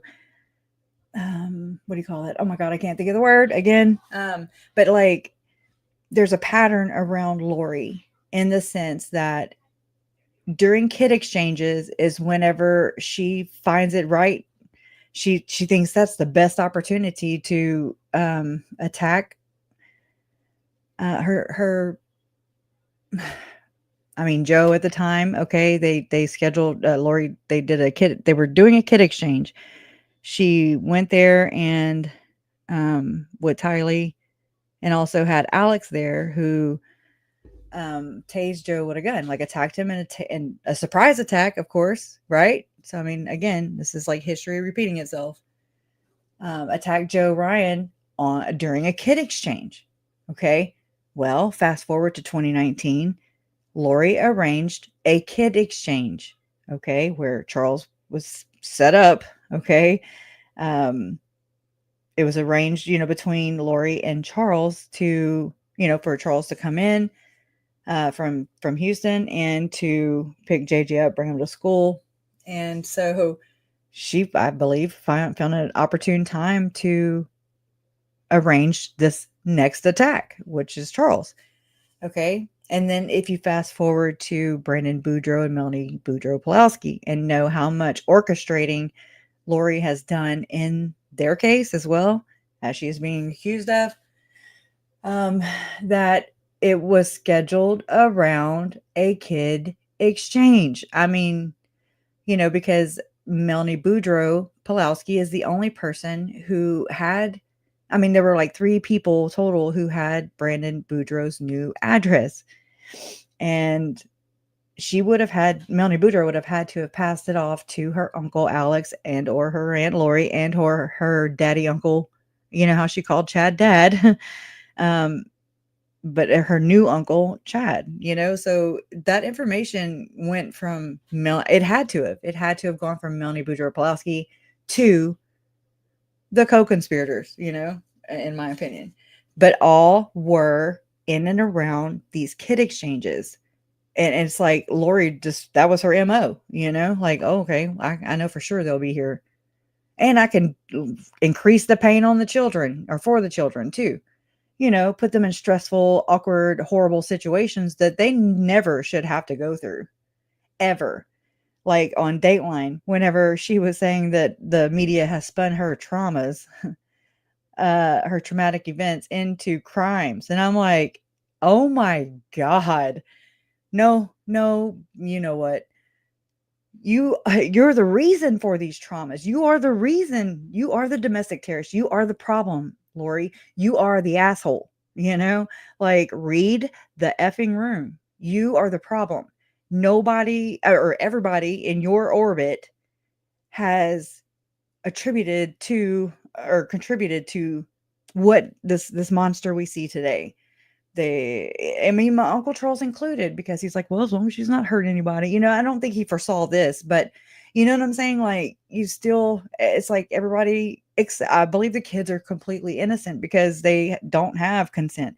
They can't just go and be like, man, my mom is just being wild right now. You can't do that. You don't know how to do that. You're a kid. You don't have that kind of, you're not supposed to have this kind of responsibility, or I don't even want to call it that, but you're not supposed to be put in these predicaments. You're supposed to be protected from incidents like these. But Lori knowingly would create these things. She would contemplate, she would premeditate these things so that they would happen not only in front of her, but in front of her children. And I mean, it is disgusting, and it's so sad. It's so sad. I'm just right here with Tylee right there, it just, I wish I could just hug her. It's like Lori stopped maturing at a certain age, younger than what her daughter was, even at that time. Tylee had just turned 16 around this time. Well, no, she was about to turn 6. No. Right here on the screen, this was July 2019, the day my uncle was shot and murdered, in my opinion. And so she was this is July, and then Tylee would have turned 17. It was during the course while they were missing. So you'll see a lot of reports reporting that 17-year-old Tylee, right? And now we know that she never made it to 17. She was murdered, brutally murdered, within 3 weeks of her 17th birthday. And in fact, JJ, Tylee's little brother, was murdered within a day or two of what would have been Tylee's 17th birthday. It's just sitting with that, with what I just said, and that just rolled off my lips, my tongue and my lips. And just when repeating these things, and recounting them here with you guys, it's like saying them, and you start to kind of think about how this must have must have felt for Tylee. I mean, she never stood a chance. It's like Lori was a equal opportunity harmer, wherein she's going to make this effective for everybody, effective in traumatizing, in abusing those that she claims to have loved around her. And no, Lori, No one, we weren't there. Correct. You always say, you weren't there. Were you there, Keith? Were you there, Colby? I mean, no one was there. Summer wasn't there. My mom wasn't there. You know, those things she said. You're right. You, however, were there. You place yourself there because you know it all. And you only want to control because you are a fucking control freak. Okay? You are such a control freak and a narcissist that you even control the narrative of the after, like the legacies of your victims. And so you not only control them in their life, but you control them in the afterlife because, which is, created by you. Okay. You've put them in the afterlife. Okay. And so you control that there too by saying that they visit you and that they fucking forgive you. You are deplorable. You are demonic. This bitch is off her rails. And that is what I see. Lori is controlling the narrative. She is forgiving herself. Okay. She is like, oh, calling Tylee a brat. Sorry for being a brat, Mom. No. No, ma'am. And so I'm taking that power back. I don't know what that looks like, but I'm not giving her that. They don't visit her. Okay. She don't get to control the narrative. She can think all she wants. She can hope in one hand and shit in the other and then clap. Okay. And I hope shit gets everywhere, all over her. Okay. And I mean, I think we're witnessing that actually in like the interview from Dateline. We are witnessing that. She is a control freak. Just like Ruby Frankie, whenever Ruby Frankie was being sentenced, she straight up was like, I'd like to thank the Academy. And you know what I'm saying? Like she thanked everybody from her, the prosecutors in the case against her. She thanked her brothers, her sisters, Pam Botcher, her mom, her dad. You didn't hear much in the way of apologizing to her children who were her victims, who are her victims. Instead, in my opinion, she took that opportunity to place herself on a pedestal, okay, and exalt herself. I'm giving you, Judge, I'm telling you that I am ready to be sentenced. Like that's her way of taking control of the narrative. Like I am giving you the permission to now sentence me because I said that it's okay. You see what I'm saying? Like it's so gross. I don't know if y'all can see that. Let's see. I'm just going to look at your comments. But do y'all know what I'm saying? Like I give you the permission to now sentence me. Like we don't need your permission, like we were going to sentence you anyways. But it's like that's Ruby trying to take control and take that power out of the judge's hands. That is Lori's way of taking the power out of any of us who are here to, you know what I mean? Like we're here to advocate and to make sure that, the victims' legacies aren't murdered by their own damn murderer again and again and again and again and again. And it's but that's one similarity I saw between Ruby and Jody is in fact like in the sense of controlling the narrative. They're so narcissistic that they're taking that away from everybody else, especially their victims who are not here because they were silenced. And it's like she continues to victimize them, especially her little girl. Okay. It's disgusting, but she's going to push that and say, oh no, they come, Tammy. Yeah, we're friends. Me and Jesus, we just, sit back and drink Capri Suns together, and like, oh my God. And I am in agreement with Colby when he said that I believe that Lori is talking to somebody that she perceives as Jesus, whatever that looks like. but it's just definitely not Jesus, you know what I'm saying? But it's the angel of light. It's like this, the same spirit that you would say deceived, obviously, in my opinion, also Joseph Smith, an angel of light, you know? So I don't know. Don't be opening up dark portals and shit. Don't do that. Don't mess with stuff that you're not supposed to be messing with or that you don't understand. Oh, and how she says that her and Chad visit every night. Oh, again, controlling the narrative because she knew him for millennia. Okay. She knew him and she just knew because the veil was parted once again, she said. And I'm thinking, quit hiding the second anointing. Quit hiding all this shit. Quit covering for your church. That is definitely watching you close, girl. I want to know if she's still in the church, or at least, I mean, I've never seen excommunication or disfellowshipment or anything on her.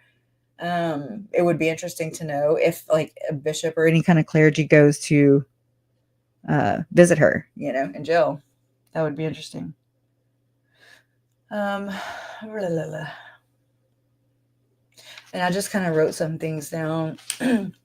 You know, from doing all this research and covering the Glenn Pace memo, which, I mean, I uploaded that video last week and I need to put a better thumbnail, but just some parallels in Ruby Franke, Jody Hildebrandt, Lori Vallow, Chad Daybell, and the Hamblin case. Okay, so I just wrote these down. It says, draw parallels between Jesse's abuse and SRA, Tylee and JJ, R&E. So Jessie is Jody Hildebrandt's niece. Okay. So in all of these things, there are confessions where it's like they are forcing these children to confess to things. And not really, the kids don't have any understanding of what they're confessing to. This is spiritual in the sense of like, this is the spiritual, this is the like satanic ritual abuse part where they're using religion and they weaponize that as well. Because they weaponize children, they're weaponizing everything, the language, the scripture, whatever it is, they are Jesus. Okay. They weaponize Jesus. They are doing priesthood blessings, taking their beds away. If you'll recall, in this house right here where Charles got shot at, all their mattresses were on the floor. Okay. And in witness testimony from the nannycare.com in Rexburg that watched JJ right before he was murdered. And then Melanie Gibb recalls how JJ had a little mattress in the corner of Lori's room. So, and then if you know the Ruby Franke case, then you know how they took away Chad, their oldest son's, they took away his bed. Like he had to sleep in a beanbag. I mean, for months and months and months, you know? So it's like, all right, they've got that in common. Duct tape. Duct tape is a high commodity for these people. I mean, and this is not just exclusive to these cases that I'm highlighting here. This is a lot of Mormon women, y'all. I'm like, y'all need to take that shit out to your craft room, okay? Go, just throw all your duct tape away, okay? Don't tape your kids up with it. And that's really shitty if we got to tell you. Another thing I noticed was the use of abuse, torture, and murder. Okay. Using abuse to inflict and to exhibit the control they have over their own children. It's so disgusting. And it's like, I don't know. And it's weird how Ruby Franke and Lori Vallow both targeted their younger children. Okay. And not so much the rest. I'm not saying the other ones evaded abuse and torture, you know, and they didn't evade, you know, their mother's whatever reign of terror. But it really does appear that, you know, Tylee is Lori's second, you know, the second to youngest, and then JJ was the youngest, and those two were targeted. I'm just trying to see if there's any kind of correlation here. And then we know that R and E were the youngest children in the Frankies. They were targeted. And then, where was I going with that? Melanie Boudreaux Pulowski, two of her children were also rated dark. And I mean, I know one of them was the youngest child of the Boudreaux, but I don't know about, I do believe it might have been the two youngest ones. So I don't know if there's something going on with that. Just kind of keep a pin or put a pin in that and kind of watch out for these things if you don't mind. Now, this is another thing that kind of came up. The use of rabbit hutches, where the part of this satanic ritual abuse is that, and I mean, this has happened in my own life, right? I went to the farm or whatever with my stepdad that raised me, Dennis, and just all of a sudden, there's the little rabbits and he's conking them in the head and stripping, like pulling the skin off and everything. And I was like, whoa, I don't know. Anyways, but like rabbit hutches and raccoons, I noticed something just huge the other day. It kind of came to my mind. And so I just listened to Garth Daybell's testimony again from his dad's trial, and the use of, like, if you would take away every time that Garth Daybell would say the raccoon or rabbit, if you put in place of that word victim, then that makes sense. It's very alarming, actually. So every time that he was being asked questions by Lindsay Blake and or John Pryor and talking about rabbit, he even said rabbit hutch. And I was like, then he corrected himself immediately. And he was like, rabbit, the cage or the pen or something like that.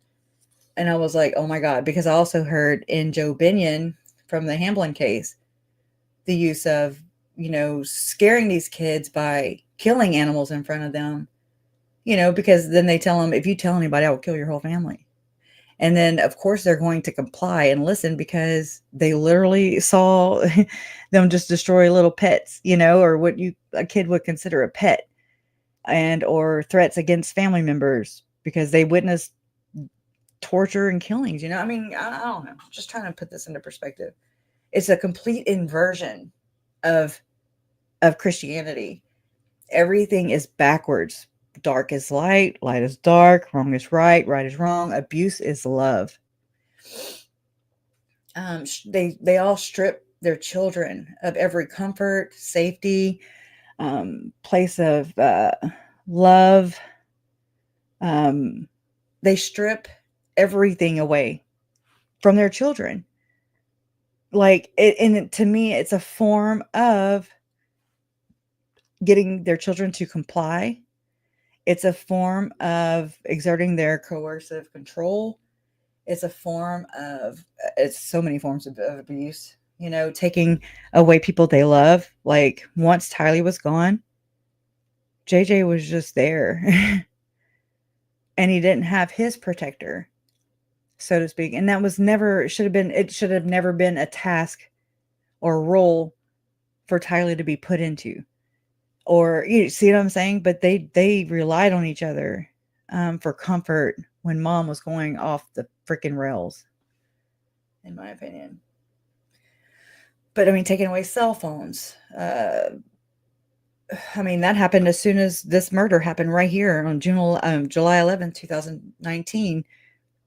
There's text exchange between Melanie Boudreaux Pulowski and her aunt, Lori Vallow Daybell, and she's like, "Oh no, I have Tylee's phone." Anyways, there's blanket training, that we've seen with Ruby Frankie's sister, Bonnie Holing, where it's like the child is only allowed so much time on the blanket with the toys, and if they go off the blanket, they're like, and they're young, they're babies, they don't know any different. But the way these people are exerting it and not just exploiting it and proud of it, they think they're just these, and they're influencers. Okay. It's so great. It's so creepy. It's so bad. administering narcotics. Do I need to say more? I mean, if you read Ruby Frankie's journals, you'll see where she's like, "Oh, I made him go into hibernation." We've got so many people now saying in the Vallow Daybell case that Lori was crushing up Xanax and or Jason JD. Oh my god, crushing up JJ's medicine and or Xanax or Valium in, and then putting them into their drinks. And I want to say she's doing it to the kids too. Maybe they're not really wanting to, bring out that detail, but I mean, it looks like Tylee is a little under the influence on the day they went to Yellowstone. It does. It could be a possibility. I'm not saying it's true. I just from looking at the picture, where they're standing there with their uncle Alex, like a conniving murderer, executioner, for his sister. And he's behind the kids, with his evil ass, knowing what's going to go down. And he is just right there reveling in it like the rest of them. Oh my God. And then Tylee was defending her own uncle. She was like, I just want to make sure my Uncle Al was okay. And I mean, it's just like, wow. I'm so sorry, Tylee. I'm so sorry. Diet restrictions. On a board, there was, in Tylee's room during this, right here at this event, when Charles was murdered and, at this house, there was, there's police evidence photos that were taken of the scene, and they used the Pharaoh whatever machine as well to reconstruct the crime scene. I do have some of those photos, but I don't have them right here on hand. But, where it shows different angles of the living room where, everything was alleged to have gone down. I do have photos just from the realtor themselves, because JJ's room at that house that they had only lived in for 3 weeks, it was like the entire room was painted like it was like a mural. Y'all, this is crazy too. Let me pull the pictures up. Let me see. Let me put real estate and see if the keyword will bring that up. Hopefully it will. But JJ's room was themed as like Yellowstone. It looks like it, is all I'm saying. It's just like, whoa. This is crazy. Hold on. Scrolling through my pictures now. And why is it all? I don't want videos. I want pictures too. Let's see. Real estate. Okay. Scooching.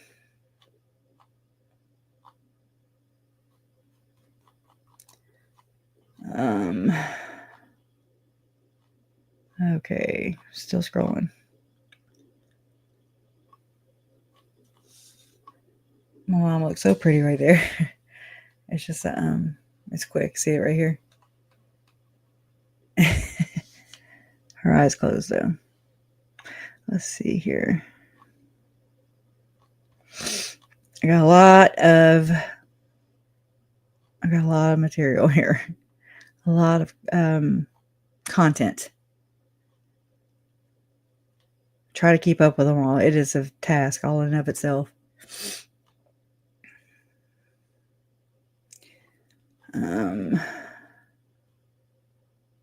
I like listening to Rich Robertson too. He was the private investigator in Boudreaux and Vallow. He was hired by my mom and my dad and Brandon.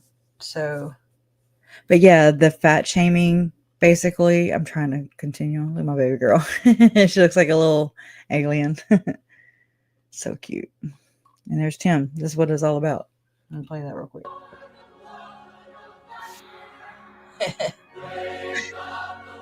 So gross.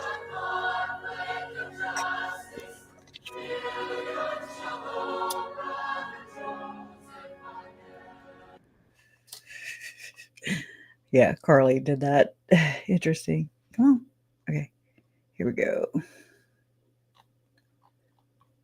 I'm sorry, y'all.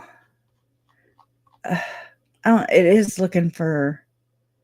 See, these are all videos, so I don't know why. Only videos.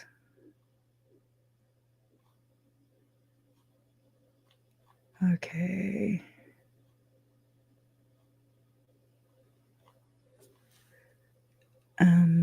Oh, and whenever you do hear people cover Lori Vallow's case, I'm just asking, I'm just saying, I'm just offering this. Like, a lot of people are like, oh, yeah, no, she's sentenced to life in Idaho. But reiterate the fact that she is sentenced to 3 life sentences in Idaho, not just 1. She seems to, like, be evading this. She doesn't shed that conviction, in my opinion. That's evident in her interview with Dateline recently, where she has rights and she really shouldn't, in my opinion. I don't know, however, how other people who have been convicted in multiple murders in multiple states, I don't really know. I haven't done any of that research, but it's like they are a ward of the state. Like, she is convict number 153745. She's not even the Department of Corrections favorite. Okay. So she cannot be Jesus's favorite. Okay. That's just my opinion. But, just drive that home because she seems to be forgetting. But I love Lindsay. She like stares at her. It's crazy. Murder charges. However, I filmed it what I've while I was concluded is streaming that it. these conspiracy convictions merit the same grave punishment for several reasons. First, the conspiracies in which you engaged in have had far-reaching impacts on many people besides the deceased victims. And with what the court's heard, I am convinced that the conspiracy charges also merit the same serious sentence. So on count 1, the conspiracy to commit first-degree murder of Tylee Ryan and grand theft by deception, you're sentenced to the custody of the State Board of Corrections to serve the maximum allowed sentence, a fixed determinate term of life imprisonment with no possibility of parole. Woo! Count 3, the conspiracy to commit first-degree murder of Joshua Jackson Vallow and grand theft by deception, you're sentenced to the custody of the State Board of Corrections to serve the maximum allowed sentence, a fixed determinate term of life imprisonment with no possibility of parole.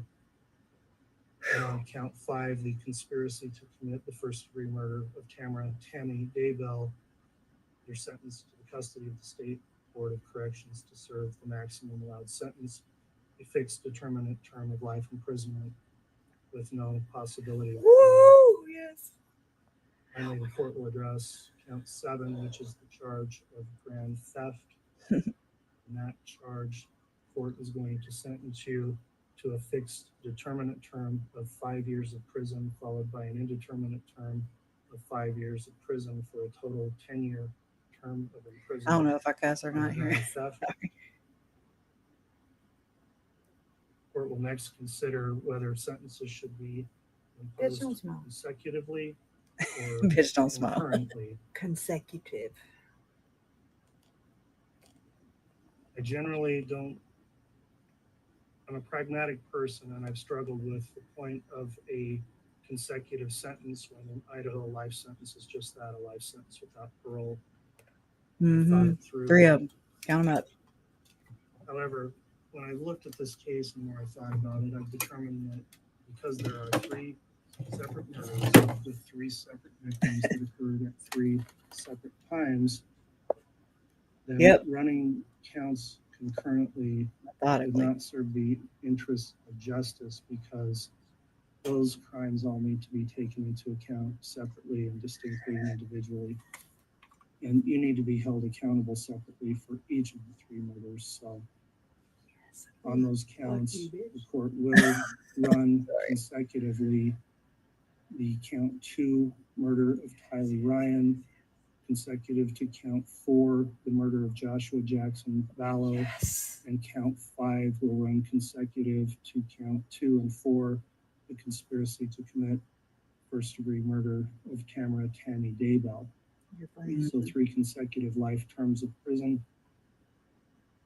The remaining counts will be concurrent to the counts that are consecutive. The court will impose fines as requested by the state in the amount of $25,000 for all counts except the grand theft. On the grand theft, the fine will be in the amount of $1,000. Yeah. She owes so much. She owes me money for subscriptions. Penalty that was requested, and I find it's appropriate. Yeah. Under Idaho Code 195307. Oh, yeah. Okay. Sorry. I didn't know. I forget. Like, I streamed this live, but while I was streaming it live and I was muted to my audience, I was also I took my camera on my phone and was, as you could tell, right? But I mean, 3, life without parole. Okay.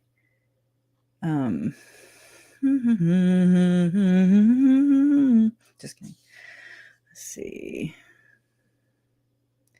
Yeah. And whenever Nate Eaton, approaches her for the first time and she's like, he's telling people where are your kids, or asking her where her kids are. And she's like, that's great. When he says that people are praying for her. Lori Vallow, not guilty or guilty of conspiracy to commit first-degree murder of Tylee Ryan and grand theft by deception. Answer, guilty.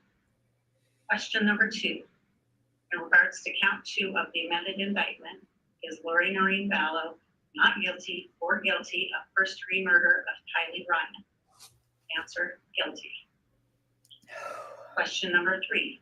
In regards to count 3 of the amended indictment, is Lori Vallow not guilty or guilty of conspiracy to commit first-degree murder of Joshua Jackson Vallow and grand theft by deception?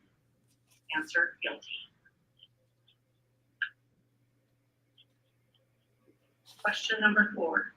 In regards to count 4, the amended indictment, is Lori Vallow not guilty or guilty of first-degree murder of Joshua Jackson Vallow? Answer, guilty. Guilty. Question number 5. In regards to count 5 of the amended indictment, is Lori Vallow not guilty or guilty of conspiracy to commit first-degree murder of Tammy Daybell? Answer, guilty. Yeah, with each time she's like, reading them out, we're back there right here. Okay. And we're all holding on to each other, but you can't really make you can't cause a commotion. And every time that she would say guilty, we would just grab on, like clench into one another's like shoulder, the skin, we were like, oh my God. Yes. Because it's just, you hold your breath until this very moment, and it's like we already knew that she was guilty of everything that was, presented in a trial, and judged by a jury of her peers and his peers, but it's like holding them accountable in front of the world to see, like, yes, we're not crazy. It's not some crazy conspiracy that we're trying to, pin on you because we weren't there, Why? Because you're a demon. I don't really know. You're devil incarnate. It's like there is finality. There is not closure. I mean, it is closure, but it's also not, because still nothing brings the victims back. Nothing. Unfortunately, but it does hold them accountable in this life. And I don't care what she says and what, in this last interview, she is not free. Ruby Frankie said that she was freed whenever the cop cuffed her. I don't believe so, but they want to make you think that because that's them trying to control the narrative, because she still visits Chad. She still visits all her victims. They come visit her and tell her she's the best, the bee's knees, but no.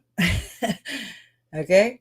And if you recall that there was a recorded phone call between Melanie Gibb, she was at David Warwick's house, but she recorded the phone call with Chad Daybell and Lori, and that was the core horror one, right? You can call Lori all kinds of things, but don't. I wish Keith would have called her a core horror. I really do, because she'd have looked like a cat on a tin roof, okay, a hot tin roof. She'd have been like, meow, you calling me a core whore? Core whore means antichrist, okay?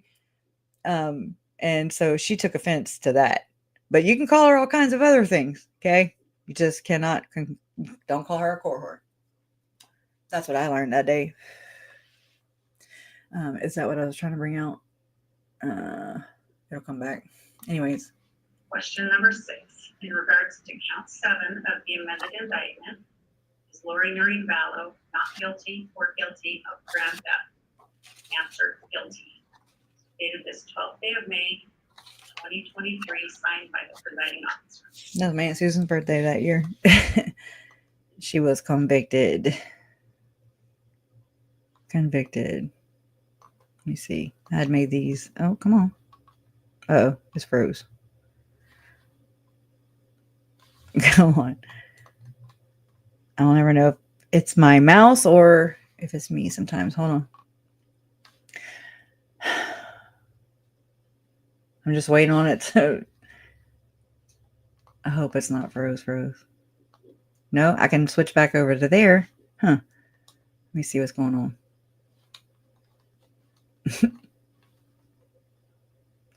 Let me refresh the damn thing. But it's going to start me back at the top. Anyways, I don't know.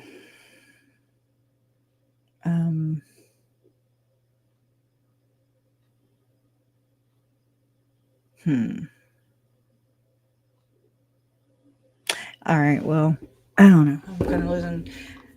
Let's see. Let me get out of here and come back to the forefront. But let me see what you guys are saying. She probably thinks she dodged the bullets in a firing squad, right? Translated beings don't die. Controlling the narrative, huh? And their little code talk. But and that was from way earlier. I'm sorry. I'm not scrolling the comments here. Hey, Maria P, how are you? Narcissists will never admit they are wrong. Evil oozes from their pores. Her pores. Yeah. I mean, unfortunately, I've learned the hard way. This, I didn't understand or even know what a narcissist meant until this case, and then it's like, you start learning, because that's what I've done. I've just difficult research. That's the channel name. And it is that, because I've never had to think about these things in such great detail. Like, what does this mean to me? What does a narcissist mean to me? What does it mean to me in this case? How does it affect this case? You know what I'm saying? Like, you have to think about all the things, about what things mean to you in the world around, how you perceive the world around you, so that is so true, Maria P. I think that she looks like damn Summer. Summer talks just like that, but I never noticed Lori to do. I've noticed her a few times, but she looked like she was trying to chew her right ear. I'm telling you. I'm like, what is she doing? Like, her mouth is contorted, and I said earlier, she looks like Popeye the Sailor Man, or like it's like a dog when they have fleas on their back and they're trying to gnaw them off or whatever. I mean, it's just, I was like, Bell's palsy? Did she have a damn stroke? I don't think she had a stroke, because I don't think she was hospitalized for anything. But I mean, I just found that very interesting. I don't know if she was like nervous, which, just performing like what Cherry Pie said earlier, performing, quote unquote, for the cameras, because it was obvious that Lori was definitely performing for the cameras. Yeah, I think so. I think it's a fair assessment, actually. Hold on just a sec. Oh my gosh. Oh, not when you click the wrong button, you know. Let's see. Let me switch my aspect to here again and get back over there.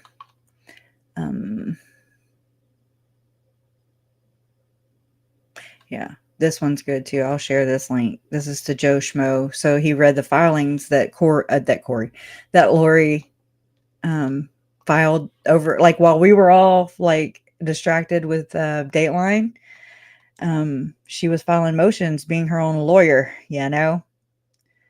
Hey Megan, how are you? I did not watch today. I slept, so I'm gonna go watch in a little while. I hope everybody else does too. I saw it right here. Right here. But glad you're here. This has been difficult. I was kind of breaking down earlier. This was the one I was telling you about earlier. This is Maurice. Oh, I don't want to pause her like that. In the spring of I wouldn't want me pause like that. But she says, I was referred to Jody Hildebrandt, and she talks about her experience with these same people, y'all, except this is Maurice Harker and this side of it. So I'm going to share this link too. Maybe y'all will go check it out and, you know, fill in a little more context than what I'm giving, because again, I just came across her channel today. Life Take 2. She's an ex-Mormon as well. And I mean, she lived in North Carolina or South Carolina. I forget which one, but it's a widespread problem, y'all. It's not just an isolated incident.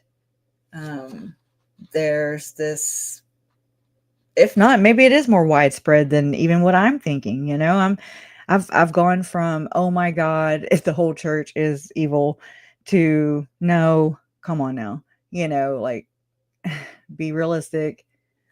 And learning about the Hamblin case, or through the Hamblin case, that there is this group that exists and that wreak havoc and ritually abuse their children. Just like the Glenn Pace memo reports about, you know, I mean, it was a memo that was never supposed to be disseminated in the public. You know, it was for, Glenn Pace was tasked by his superiors in the church to, and not just the church, but I want to say there was like an advisory board or committee or something. And he was to go and interview these people who were saying that they were being ritually abused, satanic ritually abused, in the sense, and this was like after the big, what do you call that? What they call mass hysteria, where everybody was like, oh my God, satanic panic, you know? And I mean, it was ruining people's lives and stuff. Yes, I do understand that. But I really think that we need to re-examine it and not throw anything off of the table. Consider it all, you know? More than one thing can be true at the same time as another thing, or simultaneously things can be true. But I don't want to ever like be so close-minded to where when I see a labeled thing, you know, when somebody says, oh, that's just blah, blah, blah. I don't know that. That's just, I'm taking other people's word for it. So I don't ever want to just be like, nope, that's off the table. That is definitely, you know, not reality. But I think that it very much can exist, you know, but a lot of people stop thinking and they, just chalk it off as just some big conspiracy theory. It's just some crazy conspiracy theorist. When, you know, you got to think of who even came out with the label, who started the False Memory Syndrome Foundation. Why did they start it? You know, were they accused of ritually abusing their children? You know, what's their motive? What's their end game? Why are they doing what they're doing? And why are people saying what they're saying? You know, it's like, I don't know. It's just fascinating. Let's see. I'm trying to pull this up. Oh, and I also shared. Yeah. Let me make sure I give this again because I was in Sorry. Colby's chat. There were like up to 5,000 people, huh? I wanted to ask you because we've been talking about how Lori always talked out of one side of her mouth. Like, which side of her mouth was it? Ravina's asking that question. I don't know that it makes any difference, but I feel like that maybe it does. The right side. The right That's the side. way it aimed, That's all I'm about to pull up. But well, look, I'm sharing this link right here because I recorded me and my mods, when we finally got it purchased and everything on damn Hulu through Hulu. Yeah. And so we watched it backstage together. And so I recorded it, while we did it. And so I went and edited out all the ads so that I could share it here and you wouldn't hear us cackling. Okay. So let me write this in the interview from Dateline. I didn't write it right, but hey, of Lori. Woo. Okay, and so I'm putting this in the chat, and I want you to know, like, you don't have to sign up to anything. You don't have to even have a subscription. It's a link to my library in StreamYard, which StreamYard is what I use right now to talk to you guys. I stream it through StreamYard onto YouTube. And so look how many clips it created. Of shorts. I was like, holy crap, it just went on and on. And so it's just a bunch of little clips. I don't know if I can play them, but we'll try. Let's see.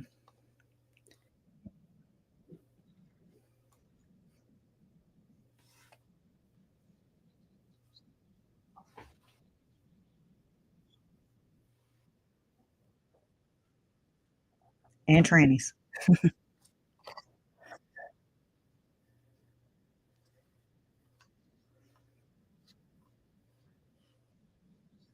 I think that's big right there. Like, just when they're, talking about all this and, there's some factors that did play into why Tammy was not executed on October 9th versus October 19th, when I believe they were finally successful.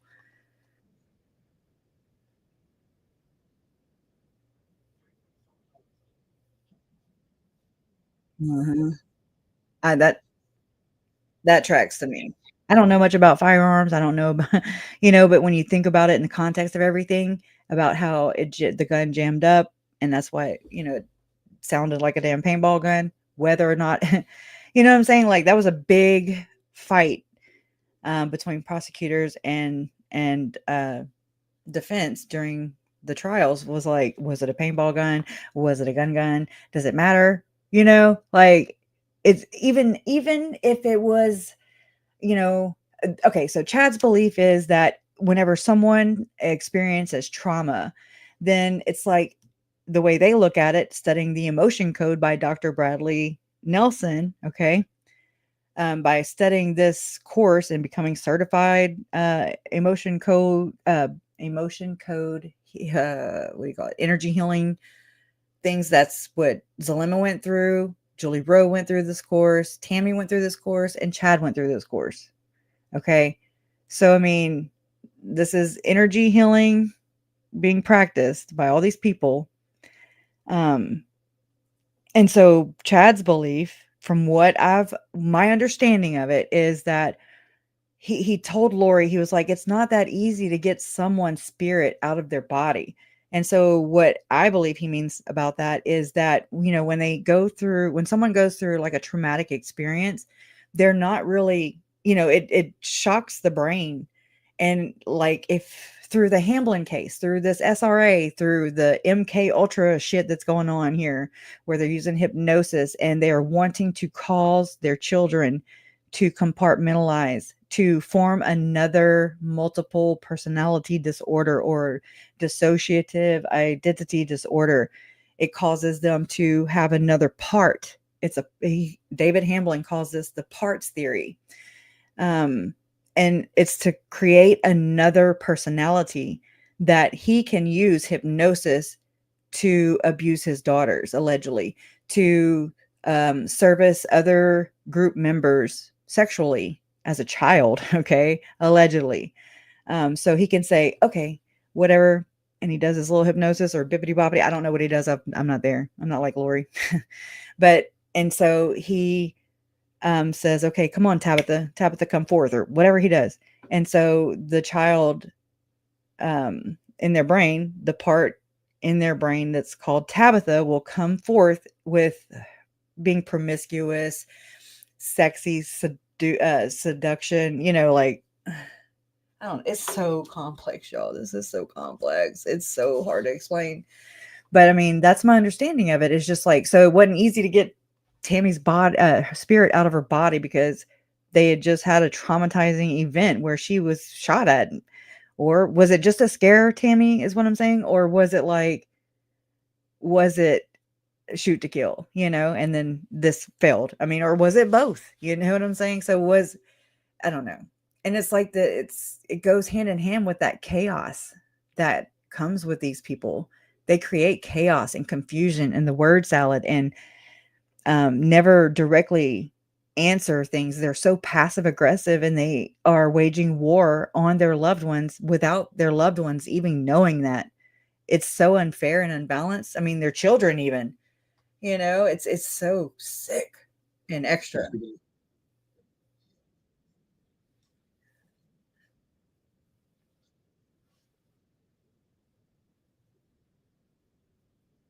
Yeah, I don't want to get copyrighted. Lord, they're like known for it. Okay, let's see what this one is. Let me speed it up.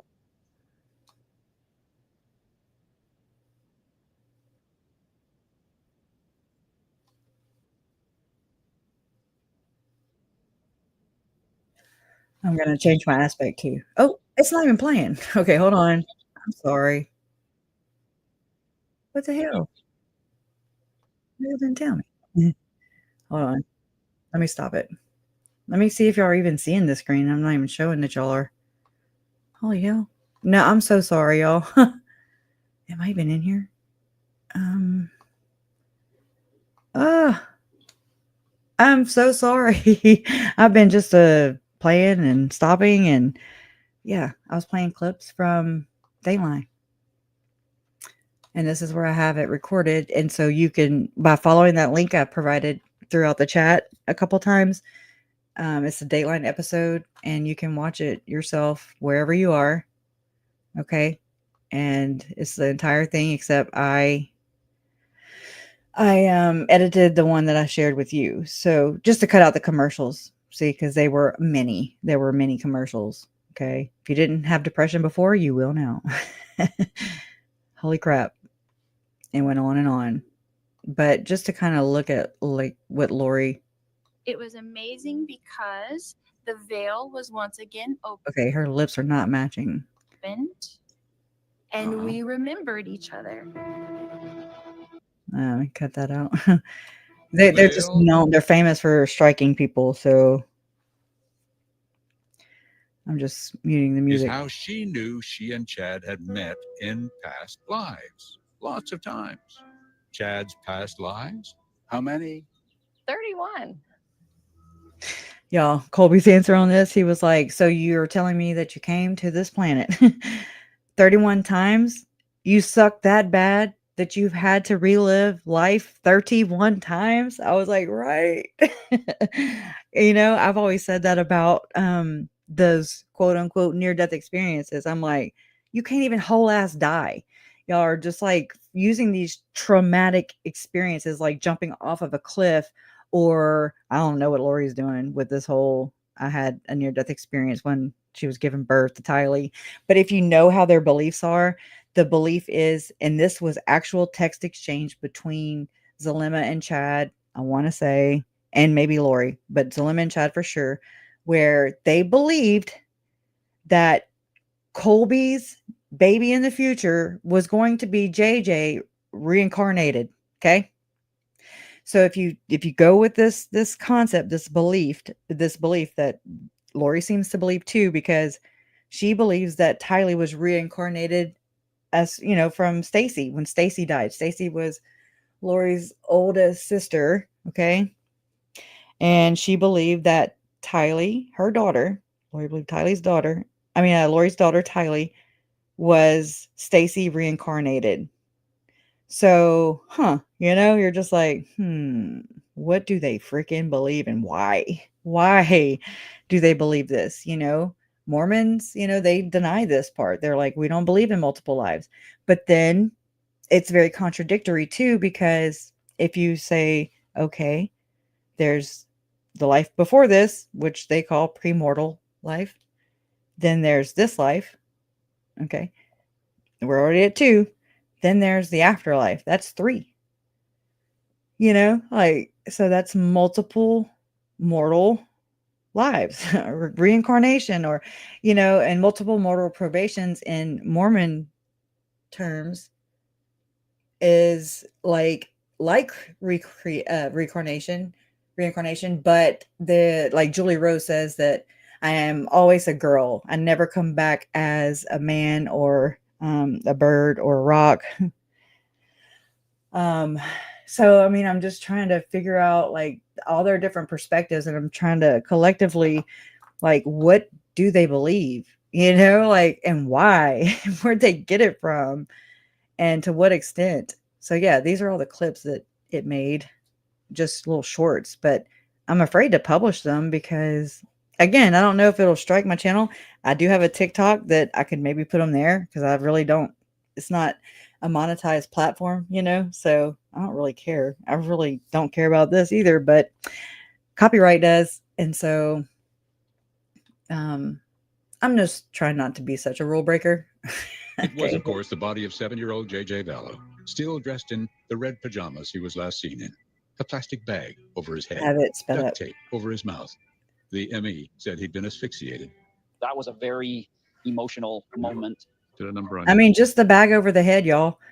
When I back out from this situation and the brutality that happened, to my nephew and Tylee and Charles and Tammy, I can't not look at the Frankie case and know, reading her journals, that she put a bag, she like basically waterboarded her son.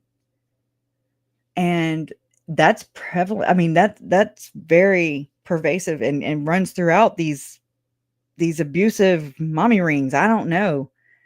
Like, I don't know why they're doing this, like, besides just to inflict pain, because pain equals love. Pain equals abuse equals love. And that is the inversion that we're dealing with. Let's see. Yeah, those are memories that, don't go away. They found Tylee 25 or 30 yards away.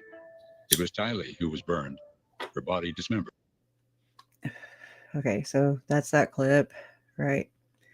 Let's see. We'll hear Brandon's right here. Just 3 weeks after Tylee was last seen alive, and a week after JJ's disappearance, a frightened man called 911 in the Phoenix suburb of Gilbert, Arizona. Someone just shot my window. I was going in my house. The voice on the line belonged to this man, Brandon Boudreau. I wish they would talk more about a nasty custody fight Melanie. with his wife, Melanie Boudreau, the niece of Lori Vallow, and her brother Alex Cox. Yeah, definitely another theme. Definitely. And it brought me back to my notes. I was like, oh yeah, you were sharing your notes, so another prevalent thing is cemeteries and having ceremonies inside of these cemeteries. And who works in a cemetery? Chad Daybell worked in a cemetery. And well, what a coinky dink, right? No, I don't believe so. I believe that, I don't know. It's just, I was unaware of these kind of, I think that's kind of how it is, like, you're so unaware of all these sadistic methods of torture and abuse. Because, first off, you probably never had to deal with it. You've only heard of it, maybe. Some people are just interested and they've dug into this a long time ago. Not me. I didn't dig into it until I was forced to dig into it. And that's whenever Lori and Chad met and waged war on my family and their families. So That's why I'm doing what I'm doing, because I'm just like, the crazy does not just end with Chad and Lori. No. It continues to go. And these people are still beyond that, they're connected to the same like-minded people. And you're like, well, what's really going on here? What is and so you got to think that the prosecution's not trying to prove a grand conspiracy. They're just trying to, convict their guys for this case only. But I'm not able to compartmentalize like that. I'm thinking a lot of people from this high demand religion are able to, because that's how they're raised, like they're able to say, oh, okay, well, let me look over here and let me no longer think about this other issue. It's like one issue at a time. And that's kind of how they keep their facade up, like that's at least my understanding. Which trailer? I might have it. Or I can play the beginning, whenever she was first walking in and they were doing her hair. That was funny. Hold on, let me grab it.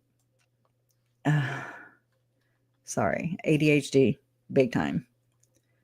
I think I'm gonna start taking my medicine again because it really does suck. I just hate how the long lasting effects of it. Okay, let's see right here. But not yet. Not here. As her jailers led her down a bland white hallway in Phoenix, Arizona's jail for women. Hello, come on in. And yes, I felt a moral twinge. This would get her some attention. Apparently they have to stay on. They do? Go figure. I talked to my hands, it's going to be a little different. Well, there you go. We'll do the best we can. But perhaps half a decade after the events that put her here, she would finally tell us why. Say hi. Why her children are dead. Oh, and her ex. Right there when the kids are on the trampoline and Tyler says, happy family. That's also, I've heard that also in the Frankie Hildebrandt case, where it's just happy family. I saw it in that Hulu documentary and I was like, interesting. This was the Christmas that we had.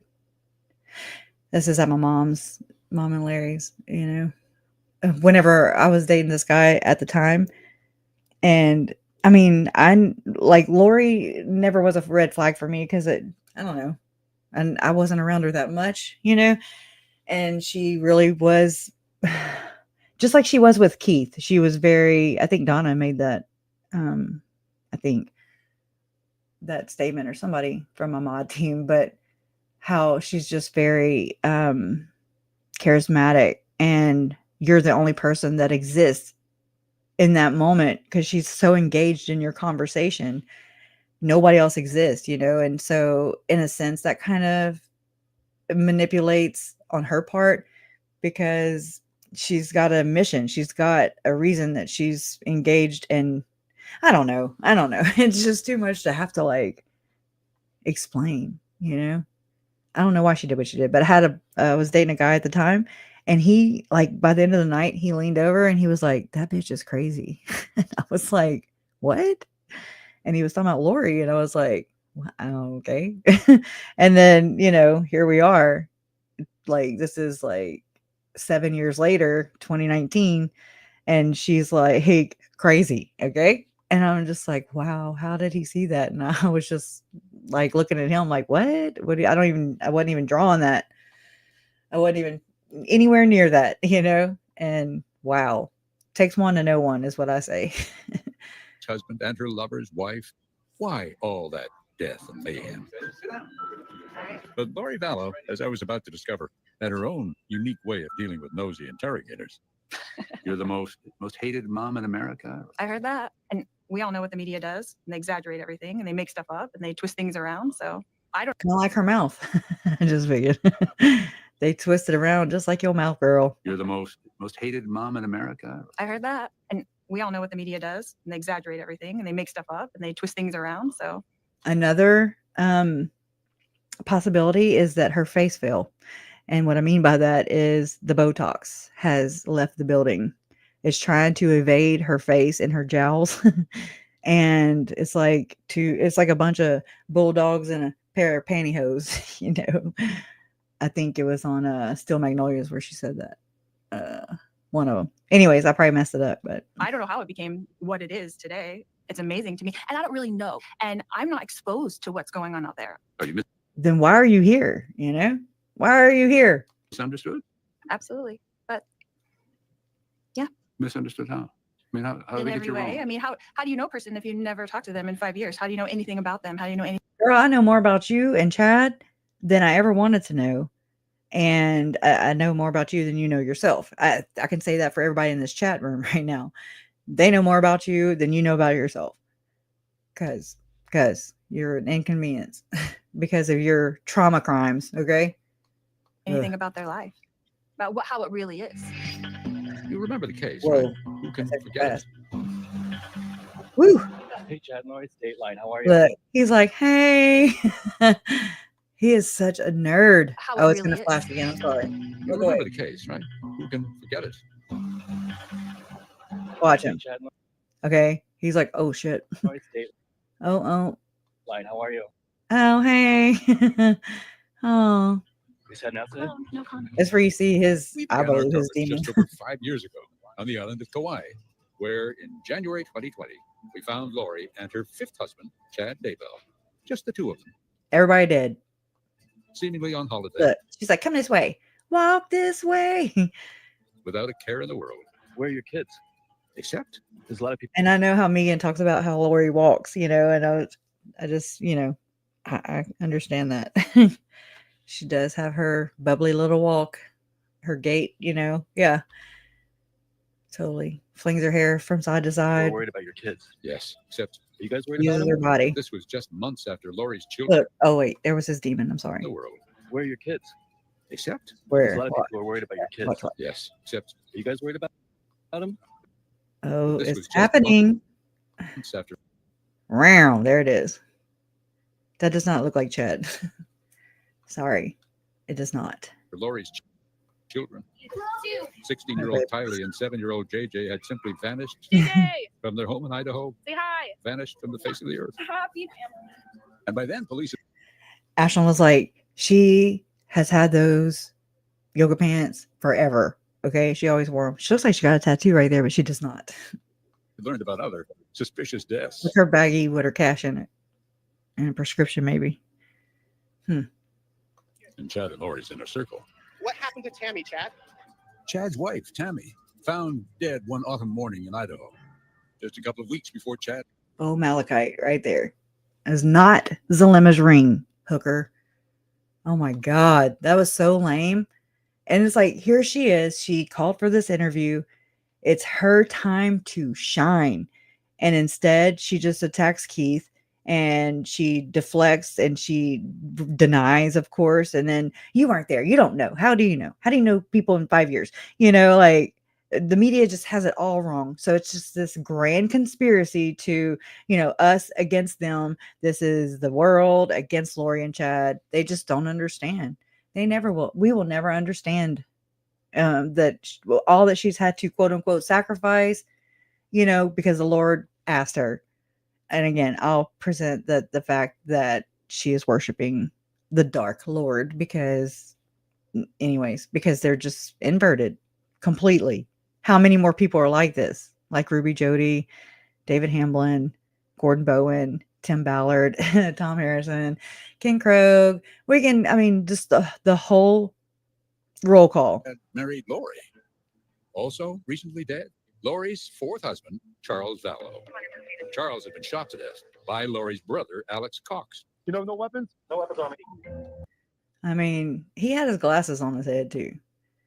That's interesting. You know, like all this went down supposedly, and you have your son. You went back in your room after quote unquote acting like you did CPR on my uncle. Okay. That you shot dead on purpose, I believe. Not because, oh crap, I just shot him because it was self-defense. You know, it was like I waited and did not call the paramedics or help until 43 minutes later because you want to make sure the zombie's dead, right? Ned. Remember Ned? Lori's fourth husband, Charles Vallow. Charles had been shot to death by Lori's brother, Alex Cox. You know, no weapons? No weapons on me. So I don't want to play too much of that because Lord knows they will take my channel down.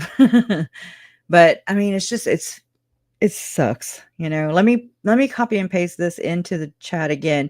You can go watch this entire interview minus the ads. And again, it's just a link where use it your web browser, preferably if you're using Apple or Mac, Mac, then in your Safari tab. If not, in a Chrome tab, it'll work too. But yeah, I know, and it's so. And I don't know why it's not more widely known, but I remember Justin Lum I know he shared a report a long time ago, maybe in 2021, around that time frame, of the bat results from the bat, like was Charles's DNA on the bat, fingerprints, whose fingerprints were on the bat. And I remember them saying that Charles's DNA was not on the bat at all, or fingerprints. So, I mean, I want to locate that, physically, that way I can show you and not just sit here and say I saw it, and I'm just repeating things that I saw.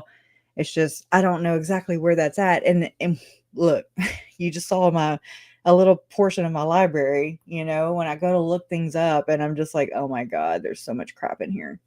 Terabytes and terabytes and terabytes and terabytes. And anyway, so it's just really hard to pinpoint those things. But Brenda Redmond says, look, I get that she is delusional, maybe mentally ill, but she 100% knows and remembers how her children died, right?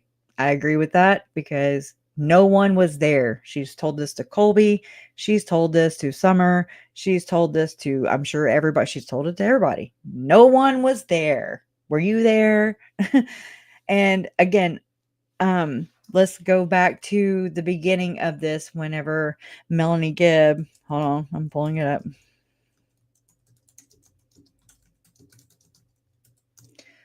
Oh, let me search right here.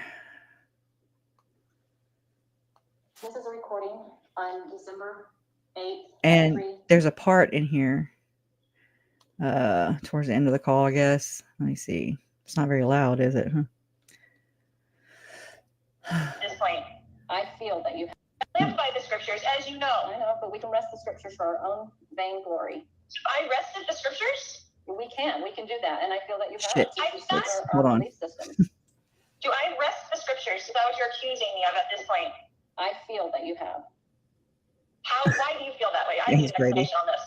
Because if you look, like the scripture just said, okay. You read the scriptures every single day, I know you read them. I know about that. Oh, she justifies by the scriptures. You would be supported by all against the fiery darts of the adversary. You would have been supported if you had not opened dark portals and dark junk. You would have been safe if you would have obeyed God. He would have had your back. But you have been chased and tortured. Whether you do this or not, he has your back. So, well, if he has your back, he would not be able to tell me where you are, and we couldn't find JJ. Like, where is he? I've been asking, where is he? And you know what I mean? Like, that's. And I'm telling you, to show you why Lori right now, and that would not be good for JJ.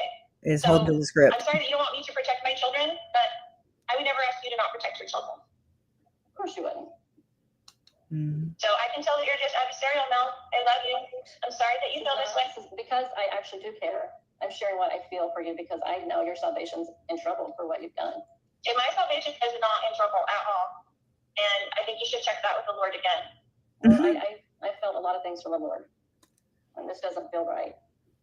And here we go. Well, I'm sorry that you feel that way, sweetheart. So I'm sorry you feel that way. You're friends with all those who are against me. Joseph Smith's friends turned against me. I'm not friends with Ruby Frankie used the same kind of sentiment when she was talking to Kevin Frankie in her jailhouse call. She was like, and she kind of stuttered a little bit, like, oh, but when she said it, it's like they're comparing themselves to people they consider as being exalted martyrs, People that are against you. They're just being persecuted. Apparently you are. I am not. I don't know Kay. I don't know who you're talking about. Your sister, I don't even know what her name or who she is. I don't know any of those people. Why would they contact me anyway? How would I even know about that? Well, you're friends with Dave, and he's apparently, it's always something, huh? Righteous man, and I've always known that grounding about him, and he has a lot of beautiful experiences with the Lord, and these are not the same. When you get the priesthood, It's Peter, James, and John shows up, and then he confirms all those in the circle that are to get it, and everybody's a witness of that. Circle. Everybody's a witness that the pattern is in the scriptures. There's no witness that you ever receive what you think you received. Nobody has seen that but you. Mm. There's no witness. And here we go. We are about to hear Lori and her. This is why she is still adhering to this bizarre, inverted, you weren't there, nobody knows, okay? But y'all have me so mischaracterized and my evil husband. But this is why she clings to that, in my opinion. All of the Calvary, Martin Harris, the 8 witnesses, they all showed up. Was there a witness when Jesus, Heavenly Father, gave that to Joseph Smith by himself in the grove? Was there a witness?